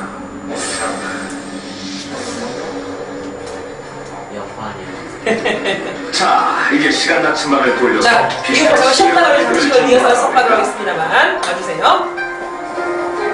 중앙아시아에선 일본이 쇼군들의 지배를 받던 무렵 어떤 일이 있었을까? 기억납니까? 지난주 내용 중에 1206년, 그러니까 미라모토 요리토모가 첫 번째 쇼군된 직후에 징기즈칸은 몽골을 통일하고 중국과 한반도의 고려를 공격했어. 기억나는 얼굴입니까? 팀치. 그 다음은 서쪽으로 나아가며 도시를 차례차례 정복했지. 아, 기억나죠? 몽골 군대는 페르시아와 러시아, 홀란드, 헝가리의 일부도 차지했어. 몽골 군대가 지나간 땅은 모두 폐허가 됐대. 결국 몽골은 태평양에서 와우. 도나우강에 이르는 거대한 제국을 세웠지.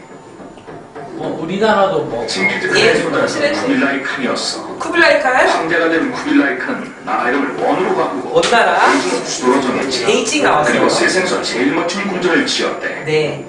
1274년과 1280년 쿠빌라이 칸은 일본을 정복하려고 군대를 보냈어. 아, 그랬는데. 하지만 대부분의 내가 태풍에 침몰하면서 일본은 침략을 피할 수 있었어. 원의 군대가 일본을 정복했다면 일본의 역사는 많이 달라졌을 거야. 일본 사람들은 이 태풍을 강력하다라고 불러. 감히 신이 일본을 구하기 위해서 보낸 바람이란 뜻이지. 이후 원은 일본을 침략하지 않았고 일본은 외국과의 전쟁 없이 문화를 발전시킬 수 있었지. 일본 얘기는 아직도 많이 남아있어. 사무라이는 용감한 천사였어. 사무라이는 쇼군의 적들과 싸워 쇼군이 권력을 지키게 해줬대. 쇼군은 충성을 바치는 사무라이한테 땅과 특권을 내렸고 말이야. 무슨 건제도? 물론 사무라이가 되는 건 쉬운 일이 아니었지. 자결도 여기서 나온 거예요? 예, 그렇습니다. 사무라이가 제일 중요하게 생각한 건 명예였대. 명예. 사무라이는 지켜야 할 규칙도 따로 있었어. 이걸 부시도, 사무라이. 즉 무사도라고 불러. 무사도. 사무라이는 여러 가지 무기를 마음대로 다룰 수 있어야 했어. 활과 화살은 말을 타고 다니면서 관역을 맞출 정도가 돼야 했대. 물론 제일 중요한 무기는 칼이었지. 이 칼은 카타나, 즉 일본도라고 불렸는데 카타나라고 아주 날카롭고 아름답고 힘이 담겨 있었다고 해. 사무라이는 카타나를 쉽게 뽑지 않았어. 상대를 베겠다는 마음이 들어야 칼을 뽑았지. 이제 우리 쉬었다가 우리가 우리 11시 27분에 이어서 수업하도록 하겠습니다. 정연아, 꺼주세요. 우리 쉬었다 이어서 하겠습니다.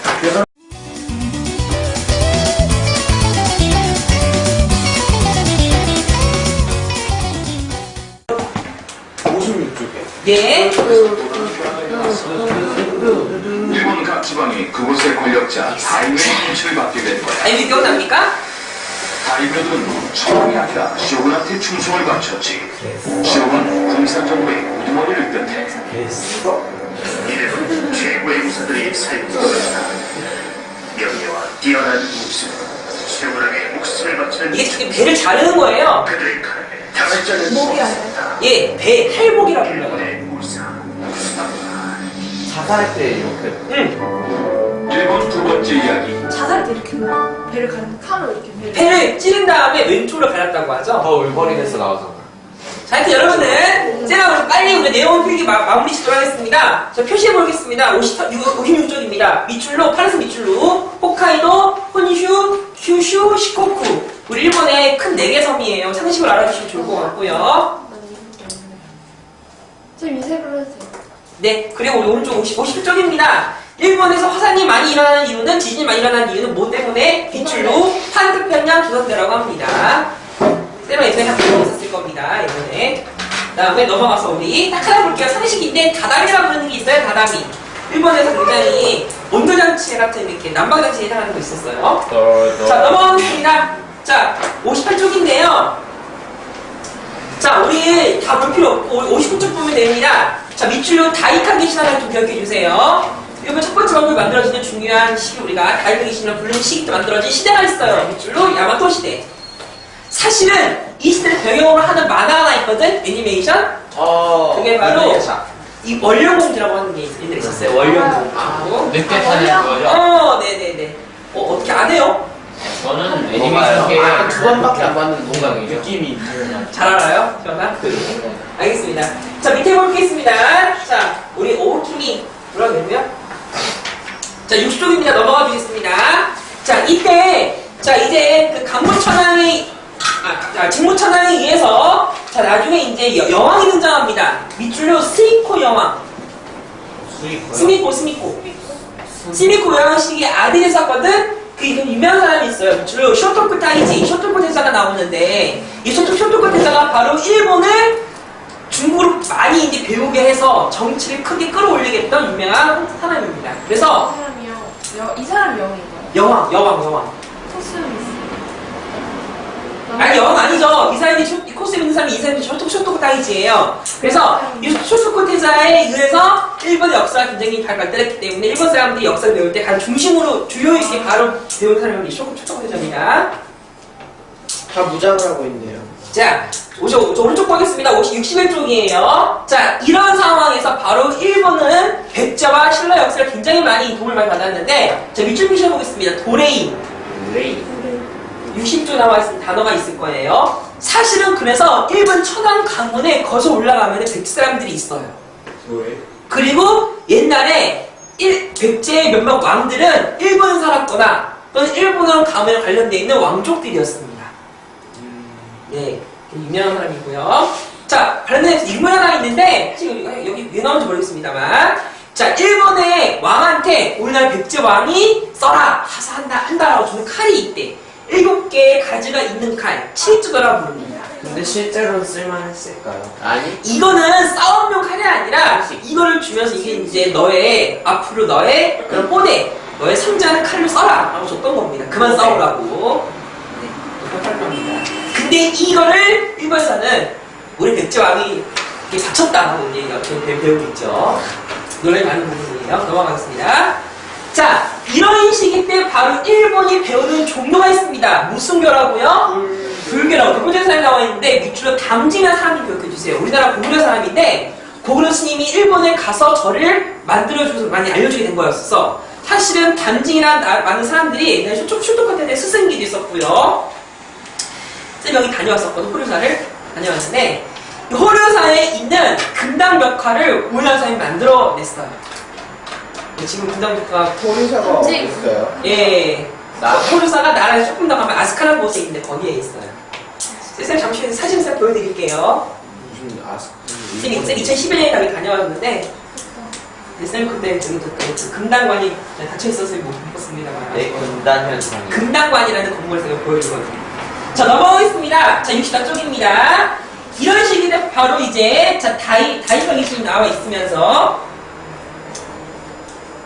자 65쪽 보겠습니다. 여기 엄청 빨리 나오고 있는데 자 밑줄로 아스카 시대에서 헤이조교로 천도한다 나와 있지. 헤이조교 지금 장안을 본따서 만들었던 성이 이름 있으면 기억하시면 되겠습니다. 그리고 헤이조교가 바로 사슴이 있는 곳 도시 이름은 나라예요. 나라. 여기 나와 있죠. 밑줄로 나라 시대. 나라형이 오사카에서 전철 타면은 1시간 20분인가? 30분가 좀 가더군요. 얘네들 전설 되게 비싸요. 시속 130km인가 달려요. 일본 전철은 엄청 빠르죠.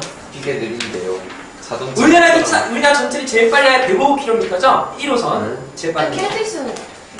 300. 네. 신칸센도 300 넘어요. 신칸센도. 근데 신칸센 우리나라보다 40년 먼저 만들어졌다는 사실.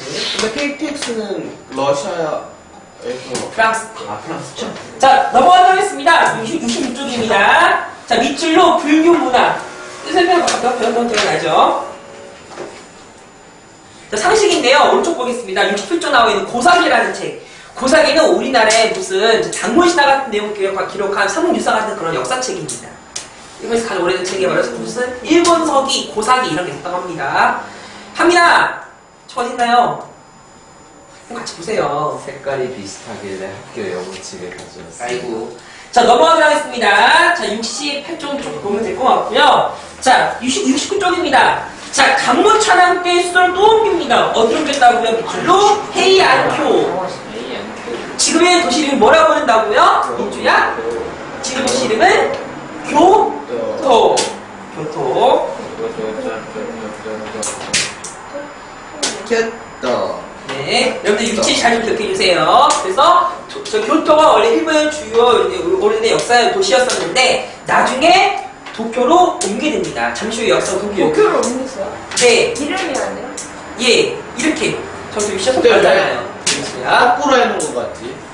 아까 말씀하셨잖아. 교토는 경도라는 뜻으로 서울의 뜻이 있고 교토는 동쪽의 서울, 동경이라고 한문으로써 합니다. 좀 나중에 합시다. 자, 우리 70쪽입니다. 이 시기 때 만들어졌던 일본 고유의 문자 뭐라고 부른다고요? 초콜릿 이름 아니에요. 밑줄로 가나.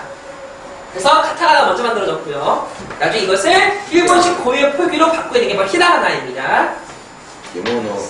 그리고 이걸 바탕으로 만들어진 일본에서 유명한 소설이 있거든요. 겐지 씨의 이야기라고 나와 있는데 밑줄로 겐지 이야기. 그래서 일본어 알려드릴게요. 이걸 우리가 겐지 모노가타리라고 부르는데 다리요? 겐지 모노가타리. 이게 일본에서 가장 오래된 소설 중에 하나라고 합니다. 자, 그 다음에 오른쪽 보겠습니다. 71쪽이에요. 이렇게 일본인이 있는 전통 의상 뭐라고 부른다고요? 모노라고 불러요. 네, 12겹이래. 네, 그렇답니다. 그러니까 되게 힘들군. 덥겠다. 자, 넘어가도록 하겠습니다. 자, 중요한 거 나와요. 저 72쪽입니다. 이 시기 때 권력을 잡았던 첫 번째 싸움 가문이 있습니다. 밑줄로 후지하라 가문. 사무라. 야, 멋있다고. 자, 이 상황을 등장한 게 바로 일본의 무사입니다. 사무라이라고 부르죠? 예. 자, 넘어가겠습니다. 자, 74쪽이에요. 가보시 웃기다. 자, 이때 바로 관배, 간파코리 입장의 첫 번째 쇼군이 등장합니다. 자, 올라보겠습니다. 미나모토 가문과 다이라노 가문이 서로 싸우는 덱이 있었는데요. 쌤이 나 이거 너무 보고 싶어요. 히로시마 나와 있는 저기 미야섬이 나와 있는 게 이츠쿠시마 이게 신사인데요. 이 선이 지금 이렇게 호수 위에 만든 거, 호수 위에. 예쁘다. 네, 너무 예쁠 것 같아요. 쌤이 좀 꼭 가보고 싶은데 히로시마 네, 가보고 싶어요. 히로시마 근데 아직도 그 방사능 있지 않아요? 아니요. 지금 다 뺐어요. 85시간 넘게 지났기 때문에 없다고 봐야 됩니다. 아, 쌤, 우리 일본에 가면 우리 이제 앞으로 후쿠시마 관련된 우리 역사는 쌤 잠깐 잠시만 설명드릴게요. 일본에 가야 하지 말아야 될 쌤 이유를 알려드리도록 하겠습니다. 쌤 다시 일본 가고 싶은데. 자, 넘어가도록 하겠습니다. 76쪽이에요. 자, 이 시기 때 바로 등장하는 게 바로 밑줄로 미나모토 요리토모. 미나모토 요리토모. 이 사람이 카니라 이제 가마쿠라쿠의 시작인데요. 이 사람의 이복 동생입니다. 세 번째 이제 간박부이 됐었는데 이 사람이 바로 일본에 또 소설 많이 나오죠. 요시츠네. 미나모토 요시츠네. 이 사람이 일본에서 또 영웅 중에 하나예요. 잘 싸운다고. 그 사람 20세기 소년에 나오지 않아요? 그런가요? 자, 그 다음에 넘어가도록 하겠습니다. 밑줄로 다 표시해보세요. 그 색깔 바꿔볼까요? 빨간색 동그라미로 쇼군. 단어를 하나 좀 기억해 주죠. 좀 좋을 것 같아요. 쇼군. 고초. 일본 최고의, 네. 고초. 쇼고. 박고의 수장이죠. 자, 처음 시작하는 시기. 무승쿠라 맞고, 가모쿠라 맞고입니다. 그럼 나중에 혹시 여러분들 여행 가실 사람도 있으면 나중에 일본 갔을 때, 도쿄 갔을 때, 가모쿠라 갈 수 있거든요? 쌤 다녀온 적 있어요. 가모쿠라. 1시간 40분이면 갈 수 있는 건데, 좀 멀어요. 자, 그 다음에 22세기는 바로 빨간색 밑줄로 봉건주의. 네, 굳이 껴맞추면 이렇게 볼 수 있을 것 같아요. 공간이 그거죠. 그 주변 치즈한테 이렇게 주는 이 여기서 친척이라는 개념보다 여기서는 사무라이. 그렇죠. 충성을 바친 사람한테 주는 거예요. 충성 바친 사람한테. 9년제도에 가깝지 않아요? 그렇죠. 자, 이 상황에서 끊임없이 반복됐는데 중국에서는 몽골이 중국을 다 싹 쓸어버리지. 그런 상황이 나중에 우리 일본을 쳐들어오게 되는 사건이 있었습니다. 그래서 일단 일본이 한국이요? 아니요, 반대로 중국에서 일본을 쳐들어오는 사건이 있었거든요. 그게 바로 여러분들 시부터 나와 있는 그 모습이에요. 몽골의 일본 침략 장면. 그 나와 있죠? 아래 나와 있는 여기. 엄청 밝네요, 일본 사람이. 예. 자, 그랬었는데 가는 사이에 아주 태풍이 불어가지고 네, 예, 실패가 나와 있습니다. 오른쪽 볼게요. 이렇게 몽골의 침략 과정에 바로 가다가 나중에 많이 나옵니다. 자, 넘어가겠습니다. 자, 80쪽입니다. 그럼 지금부터 쌤이랑 함께 이제 여러분들 일본에서 가장 재밌는 쌤이랑에 가장 여러분들이 일본에서 가장 회자되고 있는 역사의 한 부분 바로 다케다 신카부터 시작하고 있는 이 오더너보다가 이어가는 종목시대입니다. 잠깐만 재현아, 종목시대라는 단어 어디서 들어본 단어 같지 않나요? 춘추전이 뭐 오케이 다운 거야. 다시 말해 이 시기 여러분들 일본은 혼란한 시대 아니면 평화로운 시대?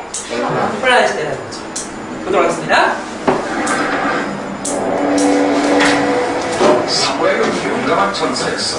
사무라이는 쇼군의 적들과 싸워 쇼군이 권력을 지키게 해줬지.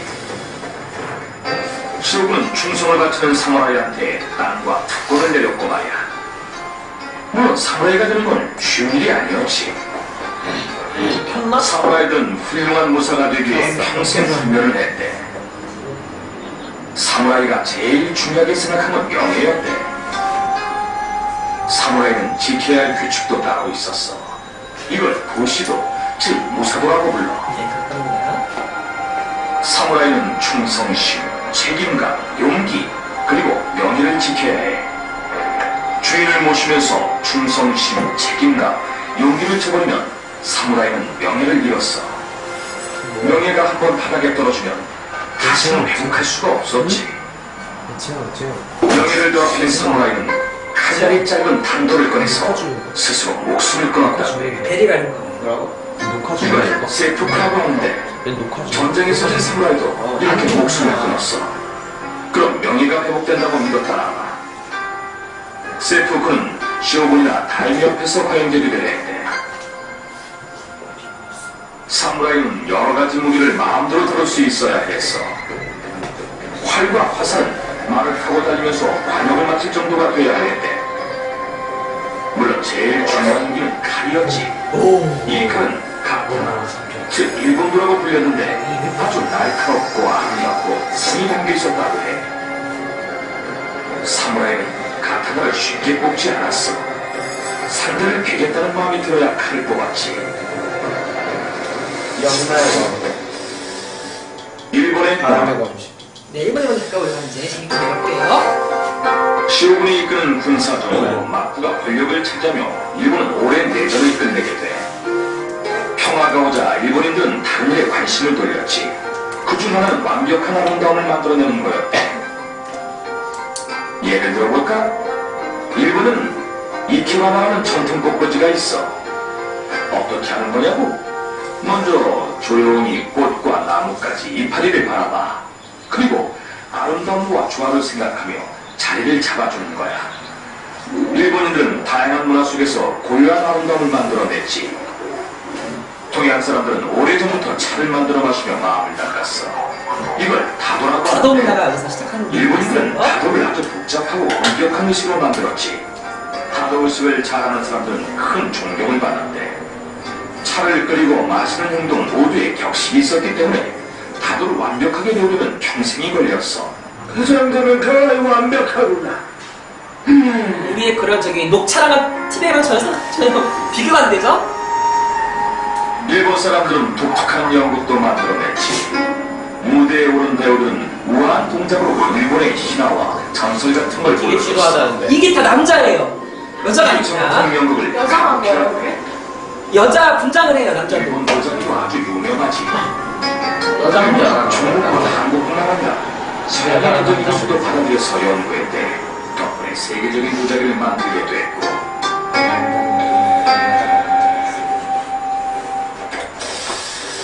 도쿠가와 이에야스와 고리베 시대 자, 중요한 시대에 나와요. shogun이 되기 위해 장군들이 전쟁을 벌이던 1543년 도쿠가와 이에야스가 태어났어.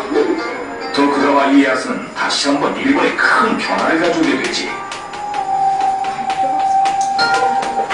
7살 때 도쿠가와 이에야스는 경쟁 가문의 인질로 끌려갔고 사무라이가 되는 훈련을 받았대.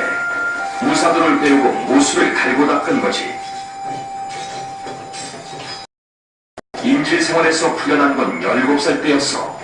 집으로 돌아온 도쿠가와 이에야스는 용감한 무사들을 모아서 군대를 만들었어. 잘 보세요. 얼마 지나지 않아 이 군대는 일본에서 제일 크고 강해졌지. 1603년 도쿠가와 이에야스는 쇼군이 됐고 에도 막부라는 무사정부를 세웠어. 기나긴 내전을 끝내기 위해 도쿠가와 이에야스는 수도를 옮기기로 해. 수도가 어디? 에도가 일본의 어디? 새로운 수도가 된 에도는 거대한 요새 같은데 에도는 일본의 중심이 됐고 250년 후 에도는 도쿄로 이름을 바꿨지. 에도 막부의 쇼군들은 전통을 지켜야 평화가 온다고 생각했나봐. 외국에서 들어온 물건과 새로운 생각들이 일본의 전통을 해친다고 보는 거야. 예, 이런 생각이에요. 특히 위험하다고 생각하고 이건 지금 뭐 일본에 들어온 유럽 상인들이 소개하는 유럽 상인인도 기독교였어. 예. 일본 전통 종교하고 완전히 달랐기 때문이지. 그렇죠. 신토 너무 달라요. 도쿠가와 이에야스가 죽은 뒤부터 일본은 바깥 세상과 힘을 쌓기 시작해. 먼저 외국에서 온 기독교들을 일본 땅에서 내쫓았어. 일본인 기독교들은 사형을 시키고 말해. 배를 만드는 것도 금지시켰어. 배를 타고 다른 나라로 가는 걸 막으려고 말해. 이렇게 일본인들은 발이 묶이고 말았지. 그리고 일본은 또다시 외투에 말아가게 완전한 고립의 시대로 돌아간 거지. 왕따가 되죠. 200년 넘게. 이런 상황인데 일본의 근대화. 우리 일본이 근데 잠깐만 막박이 보여드릴게요. 일본이 고립의 시대를 끝내고 다시 문을 열기까지는 200년이라는 시간이 걸렸어. 그동안 서양은 큰 변화를 이뤘지. 과학기술과 산업을 크게 발전시킨 덕분이야. 좋죠. 아니. 무슨 나라? 1954년 미국입니다. 미국 군함 4척이 에도 앞바다로 다가와서 닻을 내렸어. 요코하마라고 서양 불러요. 군함들은 한눈에도 무시무시해 보였지. 매튜 페리 제독은 미국 대통령이 일본 천황한테 보내는 편지를 전달했어. 안녕하십니까. 전 미국 대통령입니다. 여러분을 만나게 되어 반갑습니다. 미국 대통령 밀러드 필모는 일본하고 무역을 하고 싶다고 말해. 그러면서도 군함의 대포를 쏴서 무력을 과시했지. 말을 그냥 써버릴 거야. 일본에 돌아와 대답을 듣겠다며 돌아갔고 일본 사람들은 고민에 빠졌어. 물론 무역을 거절할 수도 있었지만 문제는 무력이었어. 사무라이들의 무술이 아무리 뛰어나다고 해도 군함의 대포에 맞설 수는 없잖아. 천황은 다른 방법이 없다고 생각했어. 나라를 지키기 위해 문을 열 수밖에 없다고 결정한 거야. 천황인가 봐요. 싸워 이길 수 없으면 친구가 돼서 배워야 하는 이 사람이 바로 네이천황입니다. 일본은 외국인들을 받아들이고 외교관계를 맺었어. 매직 콜레. 매직. 도쿄하고 영국은 근대식 군대를 만드는 걸 도와달라고 했지. 그리고 많은 학생을 유럽으로 보냈어. 예. 유럽 국가들을 강하게 만들어준 과학기술을 이와쿠라서도 많이 나왔는데요. 배웠대요. 닫혔던 문을 연 뒤 일본은 사연을 따라잡기 위해 최선을 다했고 짧은 시간에 강대국으로 변신했지. 지금도 뛰어난 과학기술을 자랑하고 있어. 우리나라가 있을까? 제가 따라가서 잠깐만 보도할까요? 사족인데 자, 시간 단축만을 돌려서 그 시대에 일어난 일들을 몇 가지 더 알아볼까? 유럽에서는 일본이 고립된 채 살아갈 때 무슨 일이 있었을까? 17세기와 18세기 유럽은 아주 혼란스러웠지. 혁명들이 일어나고 왕들이 쫓겨나고 제국들이 태어나고 무너졌어. 역사는 내가 사과해야 됩니다. 다른 변화도 있었지. 과학기술의 발전으로 농업과 공업이 발달하고 새 운송수단이 생긴 거야. 세상은 완전히 달라졌어. 이런 변화를 산업혁명이라고 해. 네, 너무 어려운 개념이긴 한데 1760년대까지도 대부분의 물건은 작은 공장의 힘으로 생산됐어. 하지만 증기기관이 발명되자 기계의 힘으로 물건을 만드는 큰 공장들이 생겨나게 됐지. 생산되는 물건의 양이 크게 늘어나자 상업과 무역이 발달하게 돼. 유럽에서 새로운 기계와 물건이 나타났을 때 왜 어떻게 땅을 지나다녀? 같은 방법으로 똑같은 물건을 만들었다는 말씀. 오늘 여행도 재밌었지? 자, 다음에 어디로 시간같이만을 돌려볼까? 자, 우리가 이제 쌤 이제 내용 설명 이어서 하도록 하겠습니다. 우리가 보니까 설명이 안 되고 이론이 나와 있는데 사실은요 이 혼란스러운 시대 상황 가운데서 이 먼 지역에 어떤 유명한 하나 가문이 있었습니다. 그 가문의 이름은 오다 노부나가 가문에 있었던 노부나가시 가문이에요. 여기가 그 누구지? 자, 오다 노부나가 가문은요 이제 싸움을 어떻게 하면 잘할까 생각해가지고 그 당시에 이제 많은 고민했습니다. 전술을 고민했었나 봐요.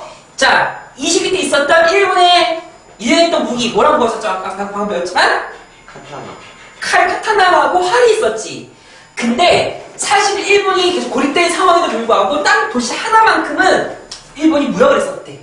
그 도시 이름은 바로 나가사키. 짬또. 나가사키. 그리고 사실은 이런 제한한 무역이 있었던 거 한편 이 지역에 처음으로 서양식 무기가 들어오게 되거든. 그게 바로 나라는 새로 맞출 수 있다고 불려진 이름 총입니다. 조총이라고 불립니다. 여기서 말하는 조는 버드를 의미합니다. 버드. 그럼 총은 누가 만든 거예요? 서양에서 만든 거예요. 그래서 원래 이 시기에 포르투갈 상인이 이제 와가지고 이제 이 총을 갖고 왔어. 근데 그 당시 총이 딱 2개밖에 안 갖고 온 거야. 그럼 어떻게 써? 어린애들. 그래서 그 당시 일본의 상인들이 신기하게 보자마자 총을 다 분해하는 거야.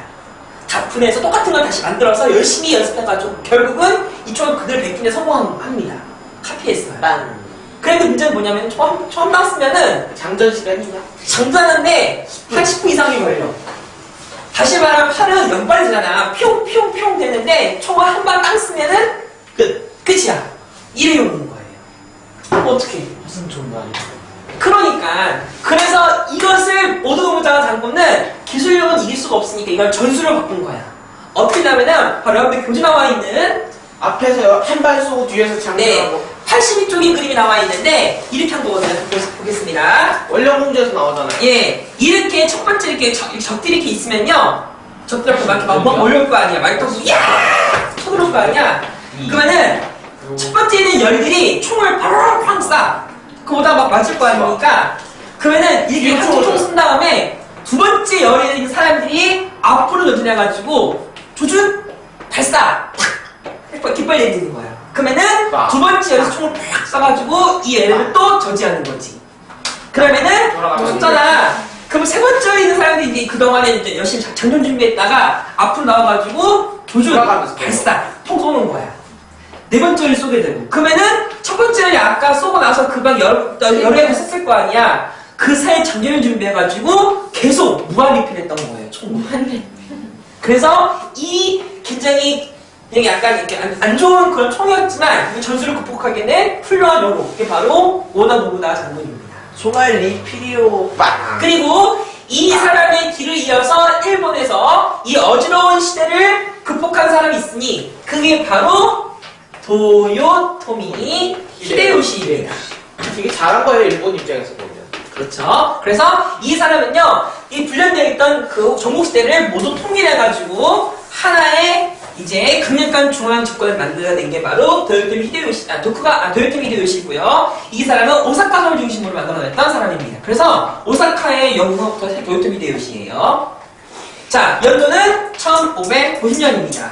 자, 이 사람은요, 이제 일본을 통일하기 위해서 많은 다양한 꾀를 발휘해가지고 전략과 전술을 많이 하고, 예를 들어 말 안 듣는 사람들이 있어. 그럼 외교 전술을 구사해가지고 최대한 막 설득하는 거야.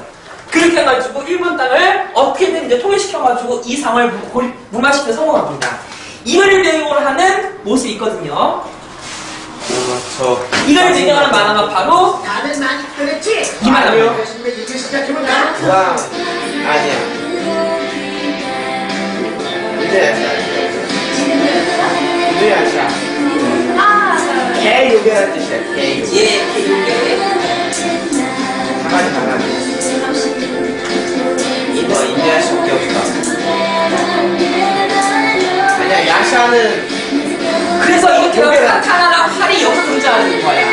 이 당시에 중요한 무기였으니까. 유가역이죠? 열려라 구별.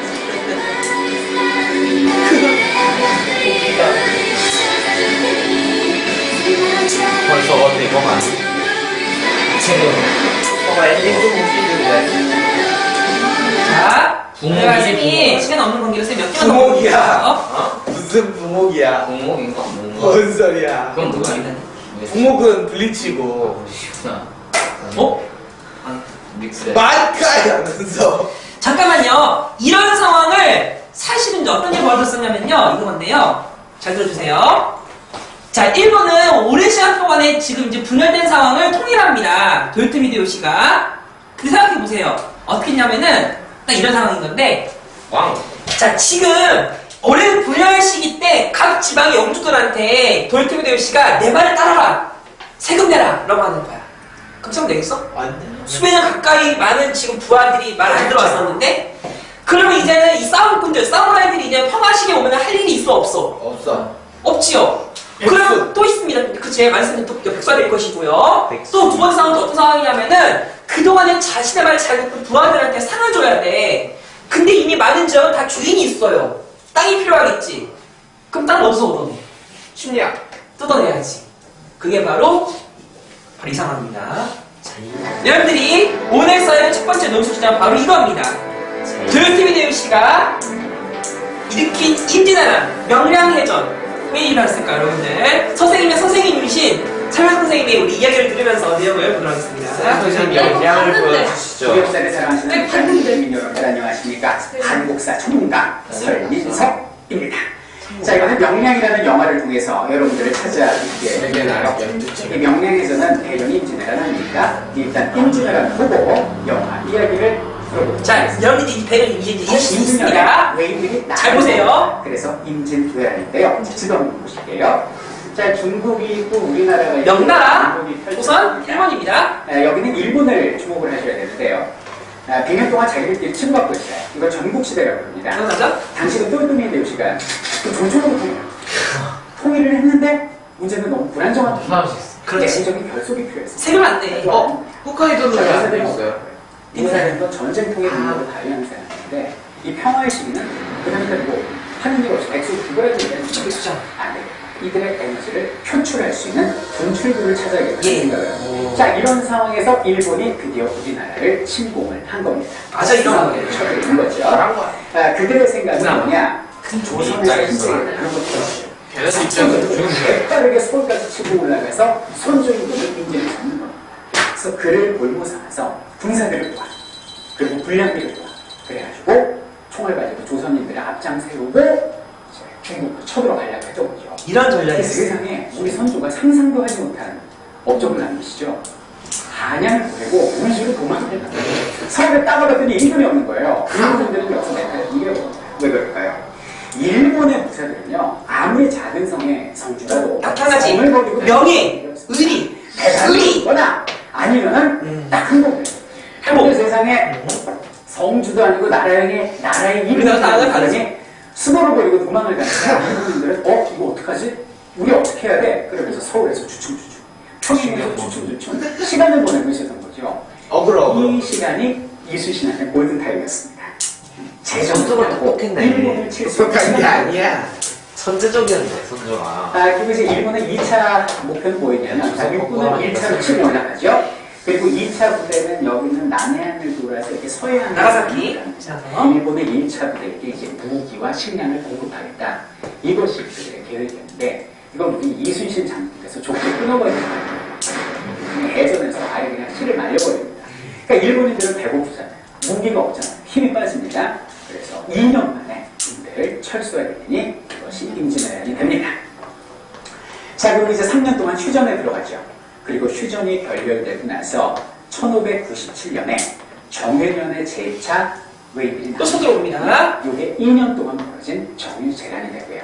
자, 우리의 영화 명량은 여기는 정시간 초반에 일어난 이순신의 전투를 그리고 있다. 자, 근데 이순신 장군님의 전투가 굉장히 많습니다. 본인은 이렇게 이끄는 순간에 여기 부산을 밀고 들어온다 꼭 해가지고 합창을 있을 때 장군의 무수 장군이 지나가 상위에서 백성들 자, 우리 이제 선생님들 강의 갔는데요. 문제 뭐냐면 이 전쟁은요, 사실은 잘 하다가, 물론 이순신 장군과 함께 조명 이런 것들이 망하는 것도 있지만, 나중에 도요토미 히데요시가 1597년에 죽습니다. 어쩌다가 죽어요? 병들어 죽어요. 그럼 나중에 도요토미 가문, 도요토미 뭐 히데요리 이런 애 나중에 이제 등극하게 되는데, 간방으로 등장하게 되는데, 걔가 나이가 어려요. 어린 나이에요. 그럼 당연히 각 지금 통일된 상황이 어떻게 되겠어? 말아서 싸우려고 하겠지. 그때 바로 도쿠가와 이에야스라는 이 사람이 영웅이 등장해가지고 이 세력을 무마했던 겁니다. 또 재밌는 게 있었는데 여러분들이 아마 영화 본 사람도 알지 모르겠지만 사실은 일본에서도 사실은 불열이 있었거든? 혹시 여러분들 명령문사를 기억할지 모르겠어. 누구냐 쿠루지마와 싸울 때 앞에 있는 그 지휘관들이 별로 그렇게 안 좋아하더라고요. 차라리 죽고 와라 이런 그런 분위기가 있거든? 왜 그러냐면 이거는 그 당시 일본의 분위기가 동군과 서군이라 불러가지고 사실 일본이 그 세력이 두 개 쪼개져 던 거예요. 그래서 도요토미 히데요시의 세력과 도쿠가와 이에야스의 세력이 나중에 서로 이렇게 싸우게 됐었거든? 그게 바로 동군과 서군의 싸움, 세키가와라 합전이라고 합니다. 나중에 여기에서 도쿠가와 이에야스 연합군이 도요토미 히데요시의 그런 잔여 세력들을 몰아내고 새롭게 도쿠가와 막부를 만들어서 새롭게 세력을 만들어낸 게 그게 바로 오사카를 버리고 새로운 서울 어디? 에도. 지금의 도쿄로 수로 옮기면서 만들어진 게 바로 에도 막부가 되는 거예요. 이렇게 해서 이제 일본은 다시 이제 조선이랑 사이를 친하게 하면서 나중에 다시 문화를 교류하게 되는 게 바로 도쿠가와 이에야스의 막부의 모습이었습니다. 말씀 아시겠습니까, 여러분들? 너무 착하네. 자, 우리가 내용 빨리 정리하도록 했는데요. 자, 표시해보도록 하겠습니다. 자, 교재 83쪽이에요. 자, 까나사 밑줄, 도요토미 히데요시. 밑줄 잘 보도록 하겠습니다. 자, 일본을 통일한 히데요시는 골똘히 생각하게 당겼어요. 이제까지 싸움을 했던 무사들의 세력이 너무 커져 있었기 때문에 도쿠가와 이에야스를 어떻게 다룰 것인가에 대해서 고민이 많았는데 이 사람들한테 싸울 일 없으니까 이 세력을 조선으로 보내는 거예요. 그게 바로 임진왜란의 바로 배경이었다고요. 싸울 상대가 없어요. 그러니까 그렇지. 그러니까 목적이 한국을 침략하려는 거예요. 사실은 그거지. 도요토미 히데요시의 가문의 라이벌은 도쿠가와 가문이었던 거야. 근데 통일을 하고 나서 이 도쿠가와 막부 애들을 비록 부활을 만들었지만 애들이 백수가 되는 거야. 무사들이 계속 싸울 힘이 남아있을 거 아니야. 그러면은 도요토미 히데요시 머릿속에서는 도쿠가와의 그 군대를 없애버려야 자기들 유리한 거지. 그래서 일부러 조선에 와서 이 힘을 소모하게끔 하려고 군대를 조선에 파견했던 거야. 사실은 도요토미의 목적은 얘들이 조선에 가서 빨리 싸우고 그냥 알아서 그냥 죽어라. 원래 이 목적이었을 모르겠어. 근데 이게 뭐냐? 알고 보니까 조선이 그렇게 만만한 나라가 아니었던 거지. 너무 약한 거야. 다 막 당하는 거야. 이런 상황이 됐던 거야. 임진왜란의 처참한 모습이었습니다. 근데 임진왜란은 그럼 히데요시는 당황했겠니? 당황했겠죠. 너무 잘 먹히니까. 죽죠. 아니. 그러니까. 자, 넘어가겠습니다. 할복하면 장기 다 자, 잖아 84쪽입니다. 이렇게 나중에 1590년 만들어진 게 바로 임진왜란 상황에 나와 있고요, 여러분들. 나중에 글 쓰실 때 잘 보시면 될 것 같습니다. 표시해드리만 하겠습니다. 까나사 밑줄로 도쿠가와 이에야스. 자, 도요토미 히데요시 죽자 라이벌 도쿠가와 이에야스는 이때 이용해가지고 복수를 해서 이 반대사람 모두 싹 쓸어버리는 거예요. 알고 아시겠죠? 전축 보겠습니다. 그래서 에드워드 씨는 아까 봤었지만요. 자, 모든 나라와 무역을 금지했었거든? 근데 딱 한 분만. 어떤 게 있었냐면요. 나중에 이 나가사키에서 딱 하나 유일하게 어느 한 나라만 무역했었거든? 그게 바로 네덜란드예요. 네덜란드랑 일본이랑요? 예. 그래서 일본 사람들은 지금도 네덜란드 사람을 상인을 굉장히 좋아합니다.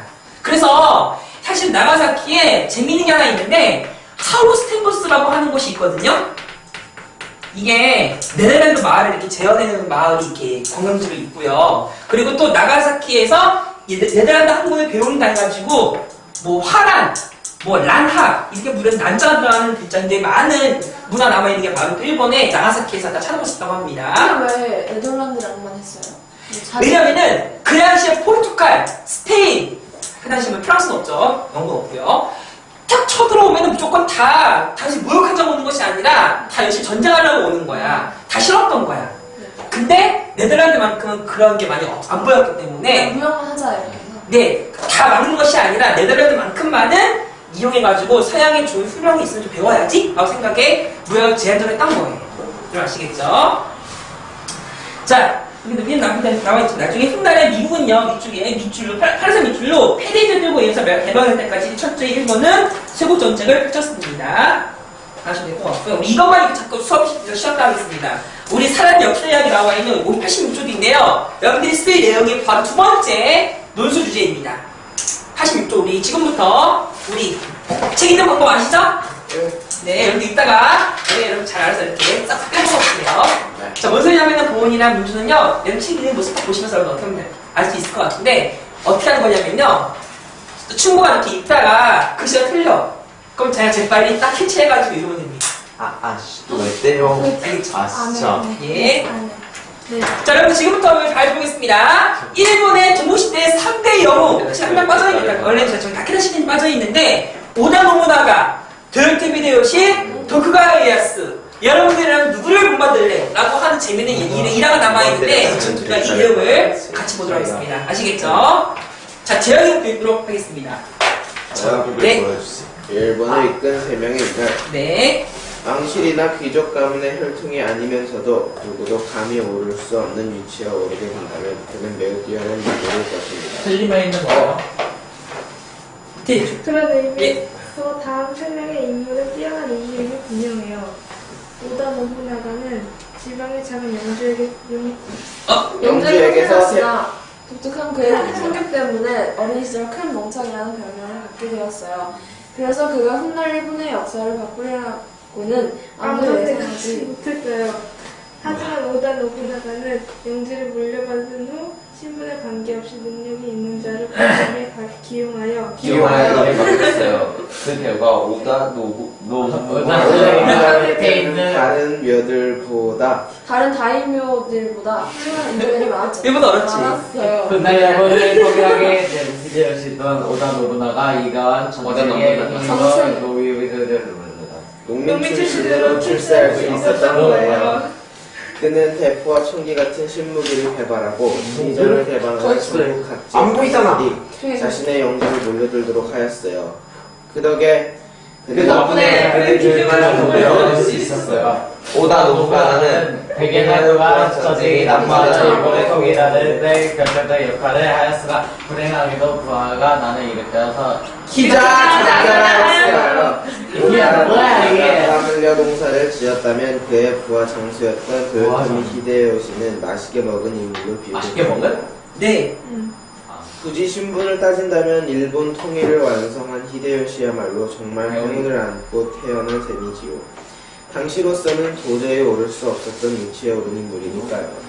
농민이 무사가 되고 또 석권에 오르기까지 쉽지가 않았기 때문에 히데요시는 미천한 신문이라는 자신의 약점을 고민했어요.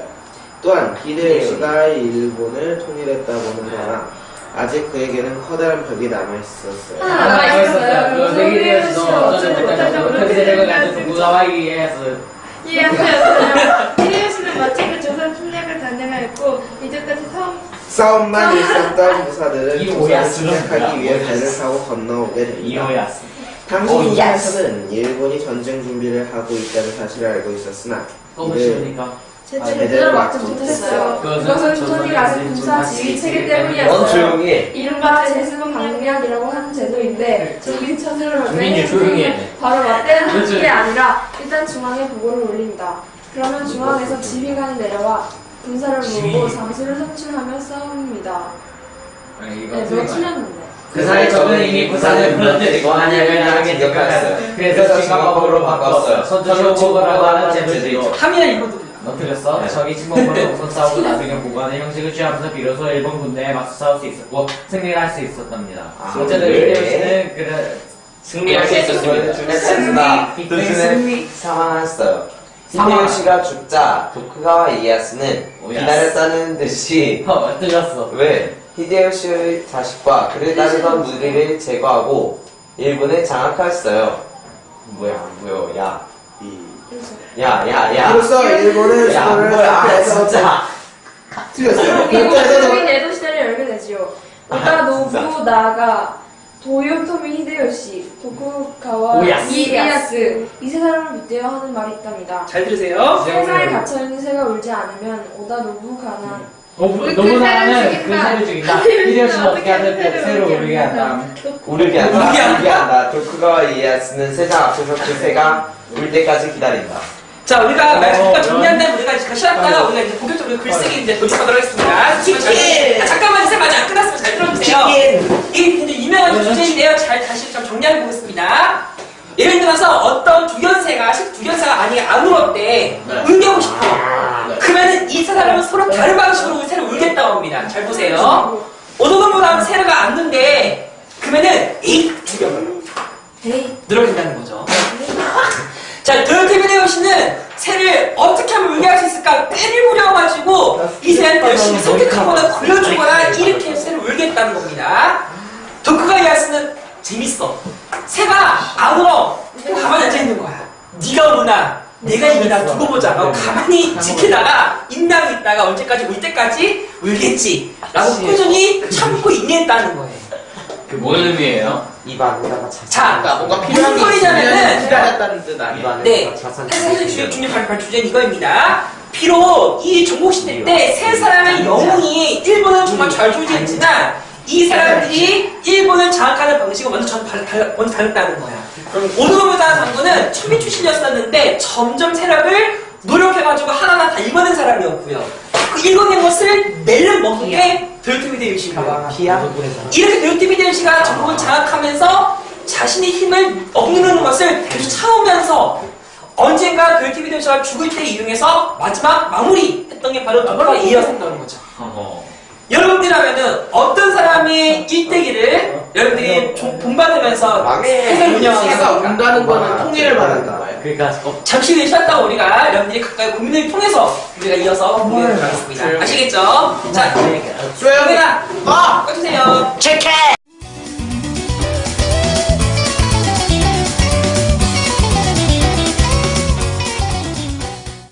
금성. 세번째 시간 시작하도록 하겠습니다. 일본의 모든 건물이 금으로 만들어져 있는 건물이 있습니다. 쌤 지금부터 보여드리도록 하겠습니다. 왕. 자, 이 건물입니다. 좀 보세요. 우와, 진짜 금인 거예요? 응? 자, 보입니까? 레알 금이에요? 누구죠? 예. 좋네요. 여자인 줄 알았어요. 여자인 줄 알았어요. 여자친구 뭔 소리예요? 예쁘게 생겨가지고. 자, 24K 금칠을 하고 있는 이 절의 이름은 7이요. 네, 24K 금을 정말 금박하고 있는데 금갑사라 불러요. 시금자 맞고요. 그래서 킨가쿠즈라 부르는 이 절은요, 뒤로 교토에 있는데 이렇게 이 절을 봤는지 다녔는지 모르겠는데 마르코 폴로가 이거를 보고 나서 일본인은 이렇게 금 만든 곳이 막 건물 곳곳에 다 있다. 금의 도시이다. 지팡구다. 이렇게 불렀을 때 재팬이 시작이라고 합니다. 쌤은 입이 되게 자신 없었나 보네요. 네, 지팡구. 예? 쌤은 입이 되게 자신 없었나 보네요. 입을 아니에요. 야, 나중에 이제 사진 보시면 좀 정확한 사진 되게 많아요. 자, 다음으로 보여드리겠습니다. 자, 이 사진은요, 아까 우리 헤이족교에 있는 나라 시대, 그 사슴 말했었죠?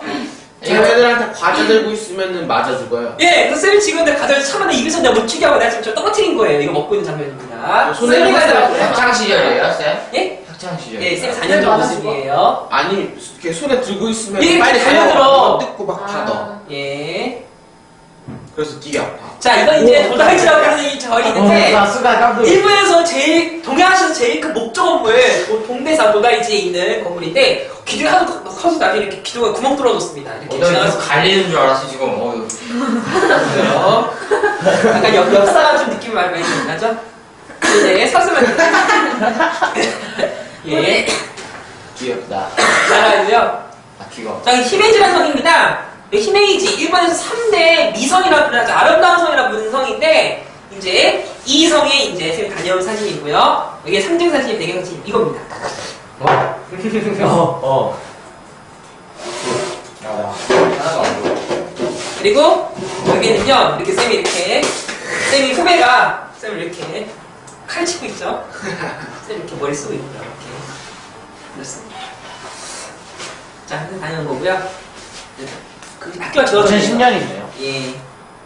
학교 네, 이렇게 해서 여러분들이 보시면 될 것 같습니다. 지금 완전 악세 같은 이제 이건데요. 이건 다닌 지 얼마 안 됐죠.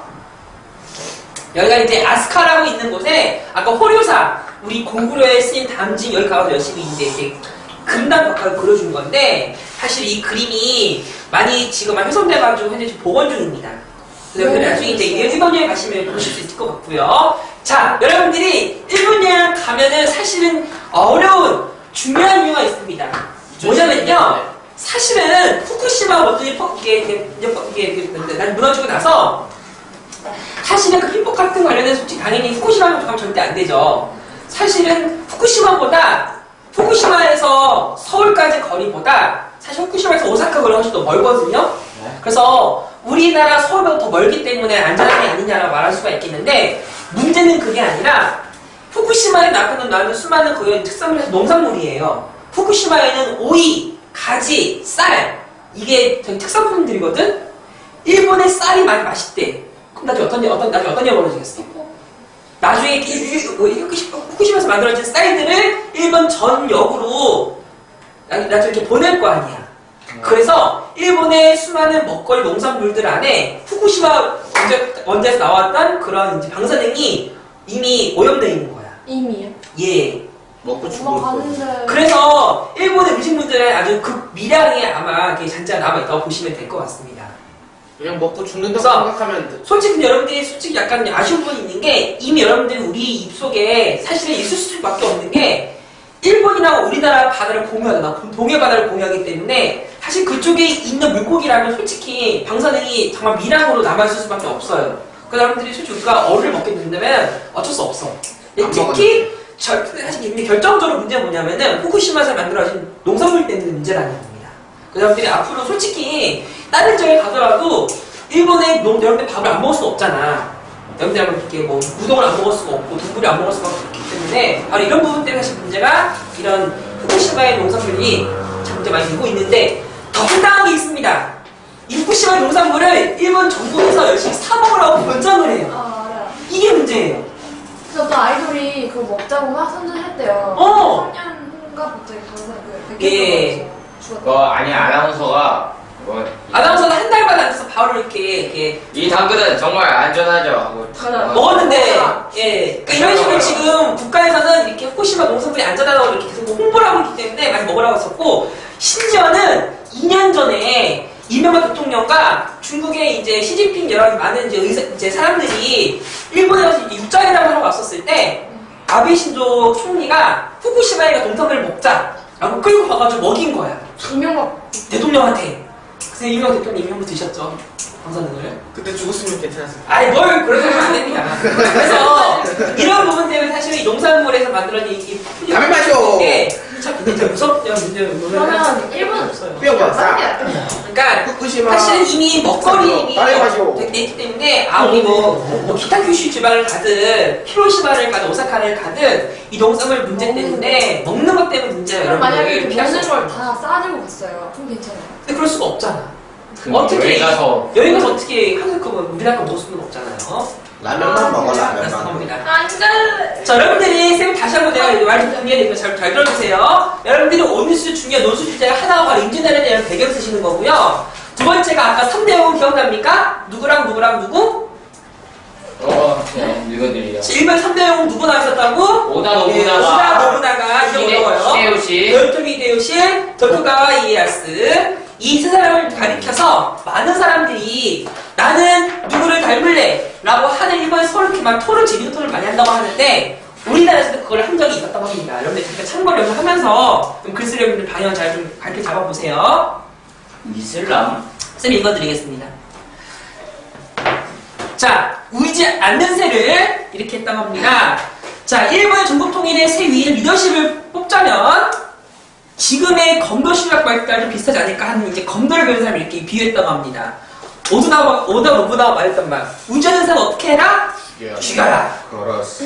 오다의 강력한 카리스마를 비한다는 말이다. 의지하는 새는 필요 없으니 괜히 애를 낭비할 필요 없이 시간 낭비할 거 없이 죽여버리고 우는 새를 잡아온다는 그런 개념이 아니겠습니까? 그게 합리적이라는 거지. 그래서 마치 이런 겁니까? 자, 검도를 치면은 아우씨 왜 칼 안 맞아? 맞아야 좀 하면서 열심히 노력하는 단계? 힘 있는 속도에 의지해서 무턱대고 좋게 말하면 과감히 치고 들어가는 그러면 과감성과 결단성을 강조하는 게 오도 의무 나가의 리더십 이렇게 생각해 볼 수 있을 것 같아요. 이해됐습니까, 은수야? 보나? 예. 자, 두 번째입니다. 자, 도요토미 히데요시 이렇게 말했습니다. LT? 그리고 너무 좋아. 자, 도요토미 히데요시 말합니다. 이쪽 보입니까? 지어가는 글씨? 아니요, 하나도 안 보여요. 좀 가까이 가서 보세요. 어이. 자, 울지는 새는 어떻게 해라? 울게 만들어라. 무슨 뜻일까? 우리나라에서 이 세상 때문에 괜히 나쁘게 볼 수 없는 인물이지만, 나쁘게 볼 수밖에 없는 인물이지만, 일본의 국가가 굉장히 달라요. 울지는 새는 이렇게 달려보기도 하고, 협박도 해보고, 이래저래 열심히 다 설득해가지고, 아는 새를 울게 만드는 리더십이 필요하다는 거야. 장기를 부리고, 거물술수를 잘 써가지고, 많은 사람들을 끌어들이게 한다는 게 도요토미 히데요시의 전략이라는 겁니다. 자, 그래서 공격과 네? 토요토미 히데요시. 하지마 부러져. 도요토미 히데요시 토요토미요. 어디? 아, 이게 일본어 초급 때부터 차이에 있었어요. 공격과 방어의 방법을 꽤 터득했고 상대를 잘 파악해가지고 상대에 맞게 공격하는 게 검도의 모습이 아니겠느냐 이렇게 해서 상대방을 잘 꾀를 부리는 머리를 쓰는 그런 걸로 나오는 모습이 바로 도요토미 히데요시의 리더십입니다. 자, 마지막 볼게요. 자, 이러한 오다와 도요토미 히데요시를 밀치고 일본 꿀꺽한 인물 바로 누구였다고요? 일본 통일한 도요토미 히데요시를 물쳐내고 히데요시. 도쿠가와 이에야스라고요. 이에야스인가? 자, 이렇게 말해요. 자, 잘 보세요. 너무 잘 보세요. 인생이라는 것은 무거운 짐을 지고 먼 길 가는 것과 같다. 느긋하게 가라는 거지. 이해됐습니까? 자, 서두르지 않고 포기하지도 않고 쉽게 감정을 드러내지도 않고 묵묵히 자신의 뒤에 최선을 다하며 실력을 쌓아나가서 산 정상에 오르기까지 한 발 한 발 꾸준히 가라는 그 말을 하는 거야. 꿋꿋이 기회가 올 때까지 실력을 쌓고 인내를 기르는 참아내는 리더십. 이게 도쿠가 이에야스가 보여지는 리더십이라고 합니다. 그래서 억지로 상대 중심을 깨려고 하지도 않고 그렇다면서 미루지도 않고 설령 한번 뺏기고 졌대. 그렇다 하더라도 여유롭게 상대의 관계를 내가 걸어서 이길 수 있는 순간 올 때까지 참아내는 경지라고 하는 겁니다. 자, 처음부터 도쿠가 이에야스 스타일을 따라하기 어렵다는 거죠. 예를 들어서 음대의 입학생이 입학시험에서 멋들어지게 어려운 걸 쳐낼 생각은 안 하고 행위 했을까 마냥 똥하고 타락하면 당연히 안 되겠죠. 자, 초등 때는 초등에 맞는 수련을, 중수에는 중세 맞는 수련을, 거기 합당한 수련을 충실히 해내는 것이 바로 도쿠가 이에야스, 오다 노부나가 도요토미 히데요시 도쿠가 이에야스 만들어내는 그런 리더십이 아니겠느냐라고 말하는 겁니다. 자, 스마트폰이 모든 정보를 즉석에서 검색되고 경영 환경이 빠른 정보와 빠른 의사결정을 강요하는 시대고 운전면허니 각종 자격증이 뭐니 하는 그런 불과 몇 시간이 완성할 수 있는 이런 정말 인스턴트의 시대. 길막히는 도로 주행이나 속도 제한이 버젓이 있는 고속도로임에도 주행 속도에 묶이는 근데 속도의 은밀에 우리가 빼앗기더라 그런가. 바로 이런 거랍니다. 바로 이제는 우리는 자 인스턴트 세대라는 거야. 이제 인스턴트 너무 많이 그 시간 이제 우리가 LT라 부른다는 거지. 너무 빨리빨리 간다고 빠름이라 부르는 시대에 프로에서 우리는 자신의 내면을 충분히 쌓아가는 과정 없이 너무 빨리 끝낸 것이 아니겠느냐 나가는 모습으로서 이렇게 이 사람 비유했다고는 합니다. 여러분 아시겠죠? 네. 자, 우리가 말을 잘 정리해보시 한번 고민해보시면서 지금부터 우리가 글쓰기를 통해서 내용을 정리해보도록 하시겠습니다. 아니요, 계속 써주세요.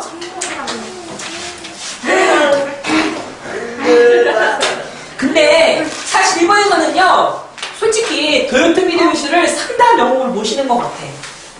그러니까 약간 차의 특색적 되기 때문에 오사카를 가면은 도요토미 히데요시 영웅상이 굉장히 많아요. 근데 또 도쿄를 가면은 거기 또 도쿠가 이에야스의 많이 인기가 완전 영웅처럼 모셔져 있어. 그런 차이도 있죠. 마치 기억 이런 걸까? 경주에서는 김유식, 김준출을 최고 영웅을 모신다면 전라도에서 이순신? 뭐 그런 개념일까요? 그럼 지금부터 우리가 선생님 말을 잘 따라서 와우. 저기요? 와우. 저번 주에 이름 조금 더 하하. 10월 몇 일이죠? 네. 5일이요. 선생님 알려드릴게요. 잠깐만요. 자, 주제입니다. 안 보여요. 알았어요. 크게 해드릴게요. 누구 안 좋아? 누구 안 좋아? 아? 안 좋아. 데드아이? 아이데 그냥. 맞고 이름 쓰시고요. 반은요. 이렇게 넣어주세요. 민주야. 통합반. 통반. 안 보여. 밤이나. 23번째인가? 유봉사인가? 아니 22번째 수업이었고요. 담당은요. 자, 쌤 이름 몰랐죠, 민주야? 진효쌤입니다. 끝. 그 꽃보다 진효의 줄임말이에요. 아니에요. 다시 알려줄게요. 근데 왜 꽃보다 진주쌤인데 왜 이렇게 잠깐 뭐지? 내가 아까 내가 몇 번째라고 했죠? 22번. 예. 진주쌤을 이걸 뭐라 적지? 자, 오늘 요즘 꽃게는 잘 익었죠? 다행입니다. 진주쌤 개명이 되겠죠. 이거 좀 풀어주시겠습니까? 저기. 자, 주제 1은요. 인재묘란이 일어나게 된 배경을 국내적, 대외적 사정과 을 맞춰 서술해 주세요. 깁니다. 네. 네. 우와 6줄 어떻게 하세요? 자, 힌트 드릴게요. 힌트 잘 들어주세요. 힌트는요. 대한민국이 없어가지고. 일단은 조총, 수입, 또 오다 노부나가의 전술, 도요토미 히데요시의 통일, 아니 국내적인 근데 거. 마지막에 누가 통일했어요? 도요토미 히데요시. 그 히데요시가 그 새 죽여버리는 거죠? 아니. 아니, 아니죠. 오다 노부나가 죽이고 네. 도요토미 히데요시는 새로 이렇게 물개로 이렇게 게임하는 거야. 아 꼬시는 거예요. 그럼 마지막 그 사람 도쿠가 레아스는 계속 참는 인내하는 그 거야. 사람은 결국 뭐였어요? 그러니까 뒤지자마자- 도요토미 히데요시가 먹은 통일을 네. 또 다시 먹어. 또 먹은 거야. 아 조총 여기 있었는데 여기 있다. 그러니까 역사의 국내적 배경은 그러니까 대한민국이 어째서 침략을 받게 되었는지를 말하는 거야. 예, 근데 여러분들이요, 더 중요한 게 있습니다, 여러분들은. 오늘 중요한 주제는 조선의 관점이 아니라 일본의 그런 관점에서 적어주셔야 되겠습니다. 저거 쓰고 쓰면 좀 그리고 왜 이런 거요? 아니요, 계속 해주세요. 해요? 그러면 국내적 국외적 조총이 어디 있지? 국외적은 뭐라고 써야 되는 거야? 그래서 뭐 했습니까? 국외에서 뭘 받아들인 거야? 좋죠. 무슨 나라로부터 조총을 샀습니까? 여러분들이 그 단어 여러분 찾아보시면 포르투갈 됩니다. 그러니까요. 미국 아니죠. 네덜란드 아니죠. 예. 여러분들이 그걸 통해서 오드 노부나가의 새로운 전술, 고추도 포르투갈에서 한 거죠? 아 그럼 그건 뭐예요? 이거는 네덜란드예요. 멕시코에서 고추를 얻어가지고 네. 그것을 스페인에서와 네. 그걸 나중에 네덜란드가 사온 다음에 그걸 일본에 아 가보게 그런 된 거예요. 거였어요? 예. 있잖아요. 100년 동안 일본 프랑스로 잠깐. 예. 그 전국 시대라 불러요, 전국 시대. 근데 얘가 응. 나가지고 총으로. 어렵지? 사실은 오도노부나가가 총을 쓰게 한 되게 거야. 어려워. 새로운 전술로. 네. 그래서 이제 통일했죠. 그 한다가 나중에 오도노부나가 통일하는 과정에 얘가 죽은 거거든. 그것을 후예를 이어